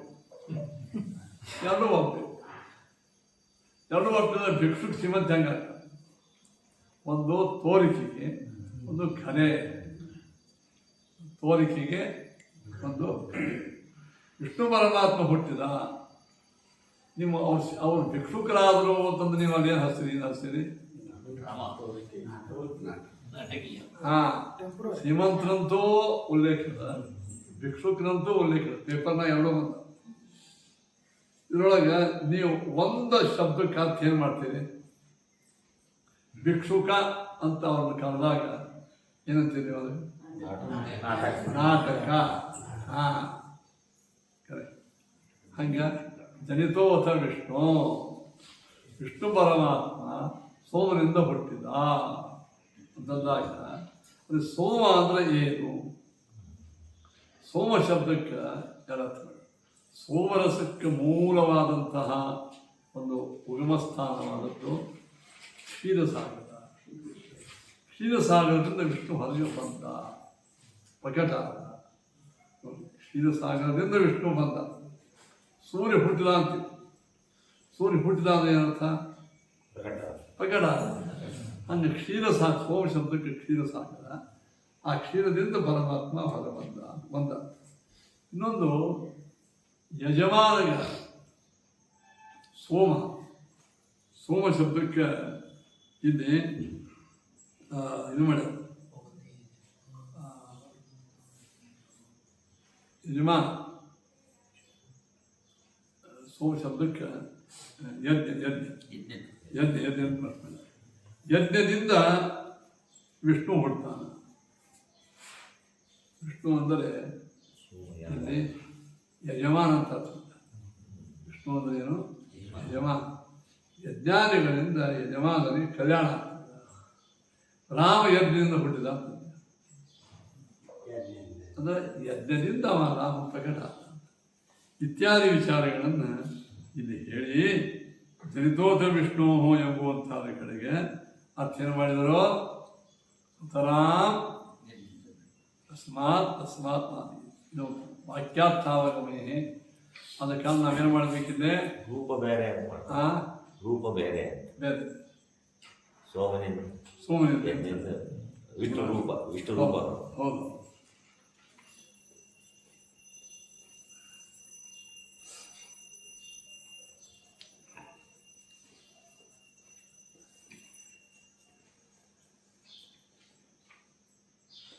ಸೋಮರಸ ಯಜಮಾನನು ಹುಟ್ಟಿಸ್ತು, ಯಜ್ಞನು ಹುಟ್ಟಿಸ್ತು. ಸೋಮರಸದಿಂದ ಯಜಮಾನ, ಅವ ಒಳ್ಳೆ ಅತ್ಯುತ್ತಮ ರೀತಿಯಿಂದ ಬೆಳಕಿಗೆ ಬರ್ತಾನೆ. ಸೋಮದಿಂದ ಯಜ್ಞ ಹುಡ್ತದೆ. ಅಂದ್ರೆ ಸೋಮ ಇತ್ಯಾದಿಗಳಿದ್ರೆ ಯಜ್ಞ ಆಗ್ತದೆ. ಯಜ್ಞೋ ವಿಷ್ಣು ಅಂತ ಒಂದು ಕೋಶ. ಸೋಮದಿಂದ ನೀವು ಅಂತಿರುತ್ತೆ ಈ ಇಟ್ಟಗಿ ತುಪ್ಪ ಇವೆಲ್ಲ ಇದರಿಂದ ಯಜ್ಞ ಆಗ್ತದೆ. ಯಜ್ಞ ಆಗ್ತದೆ ಅಂದರೆ ಈ ಸೋಮರಸದಿಂದ ಯಜ್ಞ ಹುಡ್ತದೆ ಅಂತೇನು. ವಿಷ್ಣು ಅಲ್ಲ, ವಿಷ್ಣು ಅಂದರೆ ಯಜ್ಞ ಹುಡ್ತದೆ. ಅಥವಾ ಸೋಮರಸದಿಂದ ಯಜಮಾನ ಹುಡ್ತಾನೆ. ಯಜಮಾನನಿಗೆ ಸೋಮರಸ ಪಾನ ಮಾಡಿದ್ರೆ ಅವನಿಗೆ ಅತ್ಯುತ್ತಮವಾದಂಥ ಆರೋಗ್ಯ ಆಗಿರ್ತದೆ. ಈ ಅಭಿಪ್ರಾಯದಿಂದ ಹೇಳ್ಯಾರ ಹೊರತು ವಿಷ್ಣು ಹುಡ್ತಾನಂತ ಯಾಕಂದ್ರೆ ಮಜಾ ಅಂದರೆ ಮೊದಲೇದ್ದು ಸೋಮ ಎಂಬುವಂಥ ರಸ ಅದಲ್ಲ. ಅದೇ ಮೊದಲ ಹುಟ್ಟಿದ್ದು ವರಾಹರೂಪಿ ಪರಮಾತ್ಮನಿಂದ. ನೀವು ಭಾಗವತ್ ಕೇಳಿ, ವರಾದೇವರು ಅವತಾರ ಮಾಡಿದಾಗ ಎಲ್ಲೋ ಮಗತ್ತ ಮೈ ಝಾಡಿಸಿ ಹೊರಗೆ ಬಂದ್ರೆ ಅವರ ಕೂದಲಗಳಿಂದ ತರಬ ಹುಟ್ಟಿದವರು. ಅವರ ಬೆವರಿನಿಂದ ಎಳ್ಳ ಹುಟ್ಟಿದವರು. ಯಜ್ಞಕ್ಕೆ ಬೇಕಾದ ವಸ್ತು ಎಲ್ಲ ಎಳ್ಳು ಬರೀ ಇದಕ್ಕಾದ ಅದಕ್ಕೂ ಅದು. ಆಮೇಲೆ ಅವರ 4 ಕೈಕಾಲಗಳಿಂದ ಚತುರ್ಹೋತ್ರ ಪದ್ಧತಿ ಹುಟ್ಟಿತು. ಅವರ ಮುಖದಿಂದ ಕಿವಿಗಳಿಂದ ಏನು ಹೊಡಿತೀವಿ, ಮೂಗಿನಿಂದ ಸೃಕ್ಷ್ಮ ಹೊಡಿತೀವಿ. ಅವರ ಶಕ್ತಿಯಿಂದ ಸೋಮ ಹೊಡಿತೀವಿ ಅಂತ ಹೇಳ. ಯಾರು? ವಿಷ್ಣು ಪರಮಾತ್ಮನ ಅವತಾರವಾದ ವರಾಹರೂಪಿ ಪರಮಾತ್ಮನಿಂದ ಇಷ್ಟೆಲ್ಲ ಅದಕ್ಕೆ ಯಜ್ಞ ವರಾಹ ಅಂತ ಅವನಂತ. ಆ ಸೋಮ ಮತ್ತು ಕೃಷ್ಣ ಕೊಡ್ತಾನೆ. ಅದಕ್ಕೆ ನಾವು ಏಮತ್ ಮಾಡಬೇಕಿದೆ, ಸೋಮದಿಂದ ಅಂದರೆ ಸೋಮರಸದಿಂದ ಯಜಮಾನನಿಗೆ ಆರೋಗ್ಯಾದಿಗಳದ್ದು ಅಥವಾ ಯಜ್ಞ ಸಂಪನ್ನವಾಗಿ. ಅದು ವಿಷ್ಣು ಶಬ್ದಕ್ಕೆ ಯಜಮಾನ ಮತ್ತು ಯಜ್ಞ ಅಂತ ಅರ್ಥ ಮಾಡಿದ್ದಾರೆ. ಈಗ ಅರ್ಥಾಂತರ ಕಲ್ಪನೆಯನ್ನು ಮಾಡಬೇಕು. ಏನಪ್ಪ ಅರ್ಥಾಂತರ ಕಲ್ಪನೆ ಯಾಕೆ ಮಾಡಬೇಕಂದ್ರೆ ವಿರೋಧ ಬಂದಾಗ ಅಂತ ಹೇಳ್ತಾರೆ. ಎಲ್ಲ ಕಡೆ ಮಾಡೋದಾದ್ರೆ ಹೀಗೆ ಇದೆ. ಎಲ್ಲೇ ವಿರೋಧ ಬರ್ತದ ವೇದಗಳಲ್ಲಿ ಪರಸ್ಪರವಾಗಿ ನಾವು ಏನು ಮಾಡಬೇಕಂದ್ರೆ ಅರ್ಥಾಂತರ ಮಾಡಿ. ಎಲ್ಲ ಕಡೆ ಮಾಡಬಾರ್ದು, ಇದೆಲ್ಲ ಹಾಗೆ ತಿಳ್ಕೋಬೇಕು. ಹಿಂಗೆ ಒಂದು ಪದ್ಧತಿ ಇರೋದರಿಂದ ಏನು ಮಾಡಬೇಕು, ಇಲ್ಲಿ ಬಂದಿರತಕ್ಕಂತಹ ಈ ಶ್ರುತಿಯು ವಿಷ್ಣುವಿಗೆ ಜನ್ಮವನ್ನು ಹೇಳುವುದಿಲ್ಲ. ಇನ್ನು ಹೇಳಿದರೂ ಕೂಡ ತೊಂದರೆ ಇಲ್ಲ. ವಿಷ್ಣು ಸೋಮೇನಂದ್ರೆ ಸೋಮರಸಗಳಿಂದ ಕೂಡಿದ ಯಜ್ಞಗಳಿಂದ ವಿಷ್ಣು ಪರಮಾತ್ಮ ಆವಿರ್ಭೂತನಾಗ್ತಾನೆ. ಧೃತೋಥ ವಿಷ್ಣು ಸೋಮರಸದಿಂದ ವಿಷ್ಣು ಹುಟ್ಟಿದಾದೇನು? ರಾಮದೇವರು ಪಾಯಸದಿಂದ ಹುಟ್ಟಿದ್ರು. ಪಾಯಸ ರಾಮದೇವರು ಯಾವ ಯಜ್ಞದಲ್ಲಿ ಋಷಿಗಳು ಮಾಡಿದ್ರು. ಪಾಯಸವನ್ನು ಕೊಟ್ಟು ದೇವತೆಗಳು ಬಂದು ಅದನ್ನು ಗರ್ಭಧಾರಣ ಮಾಡಿ ರಾಮನ ಹಾಡಿದ್ರು ಅಂತ ಇಷ್ಟೆಲ್ಲ ಅರ್ಥ. ಆದ್ದರಿಂದ ಇವು ಲಾಕ್ಷಣಿಕವಾದಂಥ ಅರ್ಥಗಳನ್ನು ಹೇಳೋದರಿಂದ ಧೃತೋಥ ವಿಷ್ಣು ಎಂಬ ಶ್ರುತಿಗೆ ಅರ್ಥವನ್ನು ಬೇರೆ ಮಾಡೋದು. ಇಷ್ಟು ನೋಡಿ ಟೀಕಾರ ಹೇಳ್ತಾರೆ. ಇಷ್ಟು ಹೇಳ್ದಂಗೆ ಆಯ್ತು. ವಾಕ್ಯಾರ್ಥಾವಗಮೇಹಿ ವ್ಯಾಖ್ಯಾನ ಮುಖ್ಯ ಕಾರಣ. ಯಾವುದೇ ಒಂದು ಕಠಿಣವಾದಂಥ ವಾಕ್ಯದ ಅರ್ಥ ತಿಳಿಬೇಕಾದ್ರೆ ವ್ಯಾಖ್ಯಾನ ನೋಡಬೇಕು. ನಾವು ಬರೀ ಹಾಗೆ ಟೆಕ್ಸ್ಟ್ ಪುಸ್ತಕ ಓದ್ಕೊಳ್ಬಾರ್ದು. ಅದು ಮೂಲ ಏನು ಹೇಳ್ಯಾರ ಅದಕ್ಕೆ ಅದಕ್ಕೆ ವ್ಯಾಖ್ಯಾನ ಮಾಡಿರ್ತಾರೆ. ಈಗ ಬ್ರಹ್ಮಸೂತ್ರ ಅರ್ಥ ಆಗಂಗಿಲ್ಲ, ಅದಕ್ಕೆ ವ್ಯಾಖ್ಯಾನ ಯಾರು ಮಾಡಿದರು? ಕಿಂದಾಚಾರ್ಯ ಭಾಷ್ಯ ನಮಗೆ ತಿಳಿದಿಲ್ಲ. ಅವನ ಭಾಷ್ಯದ ವ್ಯಾಖ್ಯಾನ ಯಾವುದು? ಟೀಕಾ, ಪ್ರಕಾಶಿಕ, ಭಾಷ್ಯಕ್ಕೆ, ಅನುವ್ಯಾಖ್ಯಾನಕ್ಕೆ, ಜಯತೀರ್ಥನ ಟೀಕಾ. ಅಲ್ಲವೇ ನಿಮಗೆ ಮೂಲ ಗ್ರಂಥ ಟೆಕ್ಸ್ಟ್ ಸರಿಯಾಗಿ ತಿಳಿದಿದ್ದು ಏನು ಮಾಡಬೇಕು? ತಪ್ಪಾಗಿ ತಿಳ್ಕೋಬಾರ್ದು. ಅದಕ್ಕೆ ವ್ಯಾಖ್ಯಾನ ಏನು ಬರದಾರ ನೋಡು. ಟೀಕಾನ ಹೇಳ್ತಾರೆ ವಾಕ್ಯಾರ್ಥಾವಗಮೇಹಿ ವ್ಯಾಖ್ಯಾನ ಮುಖ್ಯ ಕಾರಣ. ಯಾವುದೇ ಒಂದು ವಾಕ್ಯದ ಅರ್ಥ ನಿರ್ಣಯ ಮಾಡಬೇಕಾದರೆ ಏನು ಬೇಕು? ವ್ಯಾಖ್ಯಾನ. ಯಥಾಭೋ ವ್ಯಾಖ್ಯಾನಕೋ ವಿಶೇಷ ಪ್ರತಿಪತ್ತಿ ಇತಿ ಹಿಂಗೊಂದು ತತ್ರಾಪಿ ಯದೀಯಂ ವ್ಯಾಖ್ಯೇಯಂ ತದೀಯಮೇವ ವ್ಯಾಖ್ಯಾನ ತದಾ ಸುತರಾ ತದೋ ಅರ್ಥ. ಇನ್ನು ಅದರೊಳಗೂ ಯಾರು ಗ್ರಂಥ ಬರೆದಾಗ ಅವರೇ ಅದಕ್ಕೆ ವ್ಯಾಖ್ಯಾನ ಮಾಡಿದಕ್ಕೆ ಮತ್ತಿಷ್ಟು ಅಲ್ವಾ? ಏನು ಯದೀಯಂ ವ್ಯಾಖ್ಯಾನ ಅಂದ್ರೆ ಒಬ್ಬರು ಟೆಕ್ಸ್ಟು ಅವರೇ ಬರೆದಾಗ ಪಟ್ಟಿ ಮುಂದೆ ವ್ಯಾಖ್ಯಾನ ಅವರೇ ಮಾಡ್ಯಾರ. ವೇದವ್ಯಾಸರು ವೇದಗಳಿಗೆ ಭಾಗವನ್ನು ಅವರೇ ಮಾಡ್ಯಾರ, ಮಹಾಭಾರತವನ್ನು ಅವರೇ ಬರೆದಾರೆ. ವೇದದ ವ್ಯಾಖ್ಯಾನ ಮಹಾಭಾರತ ವೇದವ್ಯಾಸ ಅಂದ ಮೇಲೆ ವ್ಯಾಖ್ಯಾನಕ್ಕೆ ಮುಖ್ಯ ಕಾರಣ. ಯಾರು ಮೂಲ ಗ್ರಂಥ ಬರೆದಾರ ಅವರೇ ಅದಕ್ಕೆ ಸ್ಪಷ್ಟೀಕರಣ ಕೊಟ್ಟರೆ ಇಂಗ್ಲೀಷ್ ಚಲೋನೇ ಇನ್ನೊಬ್ಬರು ಬರೋದು ಬೇಡ ಅವರೇ. ಹಂಗೆ ತತ್ರ ಗುಣಃ ಶ್ರುತಃ ಇತಿ ಶ್ರುತಿರೇವ ಸರ್ವಶ್ರುತಿ ವ್ಯಾಖ್ಯಾತಿ ಸರ್ವಾಶ್ರುತಯ ವಿಷ್ಣು ಅನಂತ ಅದ ಕಾರಣ ಒಂದು ಎಲ್ಲ ವೇದಗಳಲ್ಲಿ ಕೊಟ್ಟರು ಏನು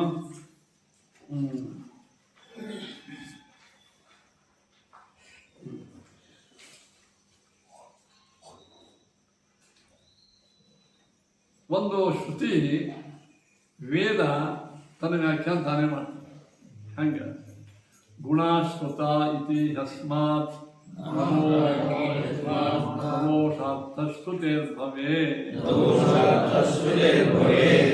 ಅಂದ್ರೆ ಗುಣಶ್ರುತ ಒಂದು ಶ್ರುತಿ ಅದು ಯಾವುದು ಗುಣಶ್ರುತಾ ಸುವಿರುದ್ಧಾಶ್ಚ ದೇವೇ ಸಂತ್ಯಶ್ರುತ ಅಭಿನಯಮಾತ್ರ ಶಂಕಾ ಚಿಂತ್ಯಾ ಚಿಂತ್ಯಾಶ್ಚ ತಥೈವ ದೋಷಾಃ ತಥಾಶ್ಚ ನ ಅಗ್ನೈಃ ತಥಾ ಪ್ರತೀತಾಃ ಅಂತ ಇದಾರ್ಥೇನು. ವೇದ ಇದೆ, ವೇದ ಮತ್ತು ವೇದ ಈ ವೇದದೊಳಗೆ ವಿಷ್ಣು ಪರಮಾತ್ಮನ ಗುಣಗಳೇನವಲ್ಲ ಗುಣಃ ಶ್ರುತ ದೇವರ ಗುಣಗಳು ಹೇಳ ವೇದ. ಸುವಿರುದ್ಧಾಶ್ಚ ದೇವೇ ವಿರುದ್ಧ ಗುಣಗಳು ಹೇಳ್ತಾವೆ ವೇದ. ದೇವರು ಅಣುವಿನಕ್ಕಿಂತಲೂ ಅಣು ಇದ್ದಾನ, ಮಹತ್ವಕ್ಕಿಂತಲೂ ಮಹತ್ವ. ಒಬ್ಬೇ ವ್ಯಕ್ತಿ ಅಣು ಮತ್ತು ಮತ್ತೆ ಅಣು ಇಲ್ಲ, ಅವನ ವೇಟು 0 ಅದ, ಅವನ ವೇಟ್ 100 ಅದ, ಏಕಾಲಕ್ಕೆ ಅದು ಹಿಂಗಾಗ್ತದೆ. ಸುವಿರುದ್ಧಾಶ್ಚ ವೇದಗಳಲ್ಲಿ ದೇವರ ಬಗ್ಗೆ ಹಿಂಗೆ ಭಾಳ ಬರ್ತದೆ. ಸಂತ್ಯ ಅಶ್ರುತ ಅಭಿನಯಮಾತ್ರ ಶಂಕ ನಾವು ಕಿವಿ ಕೇಳದೇ ಇದ್ದ ಗುಣಗಳು ವೇದನಾಗಿ ಹೇಳ್ತಾರೆ. ಅದು ಇದರ ಬಗ್ಗೆ ನಾವು ಶಂಕಾ ಮಾಡಬಾರ್ದು, ಹೆಂಗೆ ಅಂತ ಮಾಡಬಾರ್ದು. ಅಚಿಂತ್ಯಾಶ್ಚ ನಮ್ಮ ಬುದ್ಧಿಗೆ ನೆನಕು. ಅಚಿಂತ್ಯಾಶ್ಚ ಅಂದ್ರೆ ತಥೈವ ದೋಷಾಃ ದೇವರ ಹುಟ್ಟಿದ, ದೇವರ ಹೋದ, ದೇವರ ಬಂದ ಇತ್ಯಾದಿ ದೋಷಗಳು ಶ್ರುತಾಃ ಅಲ್ಲಿ ಕಾಣಿಸ್ತಾವ. ಆದ್ರೆ ಅಜ್ಞೈಹಿ ತಥಾ ನ ಪ್ರತೀತಾಃ ಅಜ್ಞೈಹಿ ದೋಷಾಃ ಈಗ ಶ್ರುತಃ ಅಜ್ಞರಿಗೆ ದೋಷಗಳು ಕಾಣಿಸ್ತಾವ. ತಥಾ ಪ್ರತೀತಾಃ ಅಲ್ಲಿ ಹೇಳ್ದಂಗೆ ದೇವರಿಗಿಲ್ಲ. ದೇವರು ಪರಮಾತ್ಮನಿಗೆ ದೋಷಗಳನ್ನು ನೋಡ್ತಾರೆ, ಆದರೆ ತಥಾ ನ ಪ್ರತೀತ ನಿಜವಾಗಿಯೂ ಅಜ್ಞರಿಗೆ ಕಂಡಿರತಕ್ಕಂಥ ದೋಷ ದೇವರಿಗೆ ಇಲ್ಲ. ಇದು ಶ್ರುತಿ. ಈ ಶ್ರುತಿಯನ್ನು ಮಾಡ್ತಾ ಗೊತ್ತಂತೆ ಎಲ್ಲ ವೇದಗಳಲ್ಲಿ ಅಲ್ಲಲ್ಲಲ್ಲೇ ಬಂದಿರತಕ್ಕಂಥ ಶಂಕೆಗಳಿಗೆ ಇದು ಪರಿಹಾರ ಮಾಡಿದೆ. ವೇದಗಳಲ್ಲಿ ಅವನು ಜನ್ಮದ ಅಂತ ಹೇಳ್ತಾರೆ, ಕೆಲವೊಬ್ಬರು ವಿರುದ್ಧ ಧರ್ಮಗಳು ಹೇಳ್ತಾರೆ, ಅಣು ಅಂತ ಹೇಳ್ತಾರೆ, ಮಾತು ಅಂತ ಹೇಳ್ತಾರೆ. ಒಮ್ಮೆ ಕೂತಲ್ಲೇ ನಿಂತಲ್ಲೇ ನಿಂತು ಓಡ್ತಾನೆ ದೇವರು. ಓಡಬೇಕಾದ್ರೆ ಮುಂದೆ ಹೋಗ್ಬೇಕಲ್ಲ, ಅವ್ನು ನಿಂತಲ್ಲೇ ಓಡ್ತಾನೆ. ನಿಂತಲ್ಲೇನೆ ಓಡೋರು ಹಿಂದೆ ಹಾಕ್ತಾನೆ. ಹೆಂಗಪ್ಪ ಅನೇಕಂ ಮನಸೋ ನೈನದ್ದೇವ ತದ್ಧಾವತೋ ಅನ್ಯಾನ್ ಅತ್ಯೇ ತಿಷ್ಟನ್ ತಾನು ನಿಂತು ಓಡೋರನ್ನು ಹಿಂದೆ ಹಾಕ್ತಾನೆ. ಇದೆಲ್ಲಾದ್ರೂ ನಿಮಗೆ ಹೇಳ್ತಾ ಆಗಲ್ಲ. ನಿಂತು ಓಡೋರು ಹಿಂದೆ ಹಾಕ್ತಾನೆ ಅಂದ್ರೆ ಇದು ಹೆಂಗೆ ಬಗೆಹರಿಸ್ತಾರೆ ಹೇಳಿ. ವ್ಯಾಪಕ ಎಲ್ಲ ಕಡೆ ಇದ್ದಾನವ ಇವ ಓಡಾವ. ನೀ ಓಡಂತ ನಿಂತಿದ್ದ ಹಿಂದೆ ನೋಡ್ತಾನೆ, ಅವ್ನು ಕಾಣಿಸ್ತಾನೆ ನಿಂತದ್ದು. ಮುಂದೆ ಅವು ಕಾಣಿಸ್ತಾನೆ, ಮುಂದೆ ಓಡೋದು ಹೊಣ್ಣ ಕಾಣಿಸ್ತಾನೆ. ನೀವು ಹಿಂದಿದ್ದಾನೆ ಮುಂದೆ ಹೊಂಟಾನ. ಅವ್ನು ಎಷ್ಟು ಅವನು 100-200 ಕಿಲೋಮೀಟರ್ ಓಡ್ಕೊತಾನೆ, ಹಂಗೆ ಅವನ ಮುಂದೆ ಓಡ್ಕೊತಾನೆ ದೇವರು. ಇಲ್ಲಿ ನಿಂತಾನ ಮುಂದೆ ಕಾಣಿಸ್ತಾನೆ, ಮತ್ತು ಅವನು ಮುಂದೆ ಕಾಣಿಸ್ತಾನೆ. ಇದು ಅಚಿಂತ್ಯ ಶಕ್ತಿ ನಮಗೆ ನಿಮಗೆ ಇಲ್ಲ. ಅದಕ್ಕೆ ಅವನು ದೇವರಾಗಿ ಅಂತ ನಮ್ಮಕ್ಕಿಂತ ಅವನು ದೇವರಾಗ. ಅಣುವಿನಲ್ಲಿ ಮಹತ್ವ. ಇದನ್ನ ಈ ವೇದ ಹೇಳ್ತದ. ಗುಣಾಶ್ರುತಾಃ ಸುವಿರುದ್ಧಾಶ್ಚ ದೇವೇ ಸಂತ್ಯಶ್ರುತ ಚಿಂತ್ಯ ಅಚಿಂತ್ಯ ತಥೈವ ದೋಷಾಃ ತಥಾ ಅಜ್ಞೈಃ ಯಥಾ ಪ್ರತೀತಾಃ ಅಜ್ಞರಿಗೆ ಯಾವ ದೋಷ ಕಾಣಿಸ್ತಾವೋ ತೇ ದೋಷಾಃ ನ ಆ ದೇವರಿಗೆ ಆ ದೋಷಗಳಿಲ್ಲ ಅಂತ ವೇದ ವೇದದ ಹಿಂಗೆ ವೇದ ಅರ್ಥ ಮಾಡಿ ಅಂತ ಹೇಳ್ತಾರೆ. ವೇದವೇ ಟೆಕ್ಸ್ಟು, ವೇದವೇ ವ್ಯಾಖ್ಯಾನ. ಇನ್ನೊಬ್ಬರ ಬರೆದ ಪುಸ್ತಕವನ್ನು ಇನ್ನೊಬ್ರು ಯಾರೋ ವ್ಯಾಖ್ಯಾನ ಮಾಡಿದ್ದನ್ನೇ ನಾವು ಎಷ್ಟು ಚಂದ ವ್ಯಾಖ್ಯಾನ ಮಾಡ್ತೀವೋ, ಸ್ವಯಂ ವೇದವೇ ತಂದು ವ್ಯಾಖ್ಯಾನ ಮಾಡುವ ಬೇಡ. ಅದಕ್ಕೆ ಚರಿತೋಥ ವಿಷ್ಣು ಎಂಬುವಂಥ ಶ್ರುತಿಗೆ ಏನು ಮಾಡಬೇಕು? ಜನ್ಮಾದಿ ದೋಷಗಳು ದೇವರಿಗೆ, ಅದು ಅಜ್ಞಾನಿಗಳಿಗೆ ಅನ್ನು ತೋರ್ತದ. ಪ್ರಾದುರ್ಭಾವ ತಿಳ್ಕೊಳ್ಳಿ. ಅದರ ಆ ಶ್ರುತಿಗೆ ಅರ್ಥ ಏನು? ಪ್ರಾದುರ್ಭಾವ. ಹಿಂಗೆ ನೀವು ಅರ್ಥ ಮಾಡೋದ್ರಿಂದ ವಿಷ್ಣು ಪರಮಾತ್ಮನಿಗೆ ಯಾವ ದೋಷಗಳು ಇಲ್ಲ, ಅವನೇ ಜಗಜ್ಜನ್ಮಾದಿ ಕಾರಣ. ಅದ ಕಾರಣ ವಿರುದ್ಧ ವಸ್ತು ನೋಡಬಾರದು. ಇದನ್ನು ನಾವು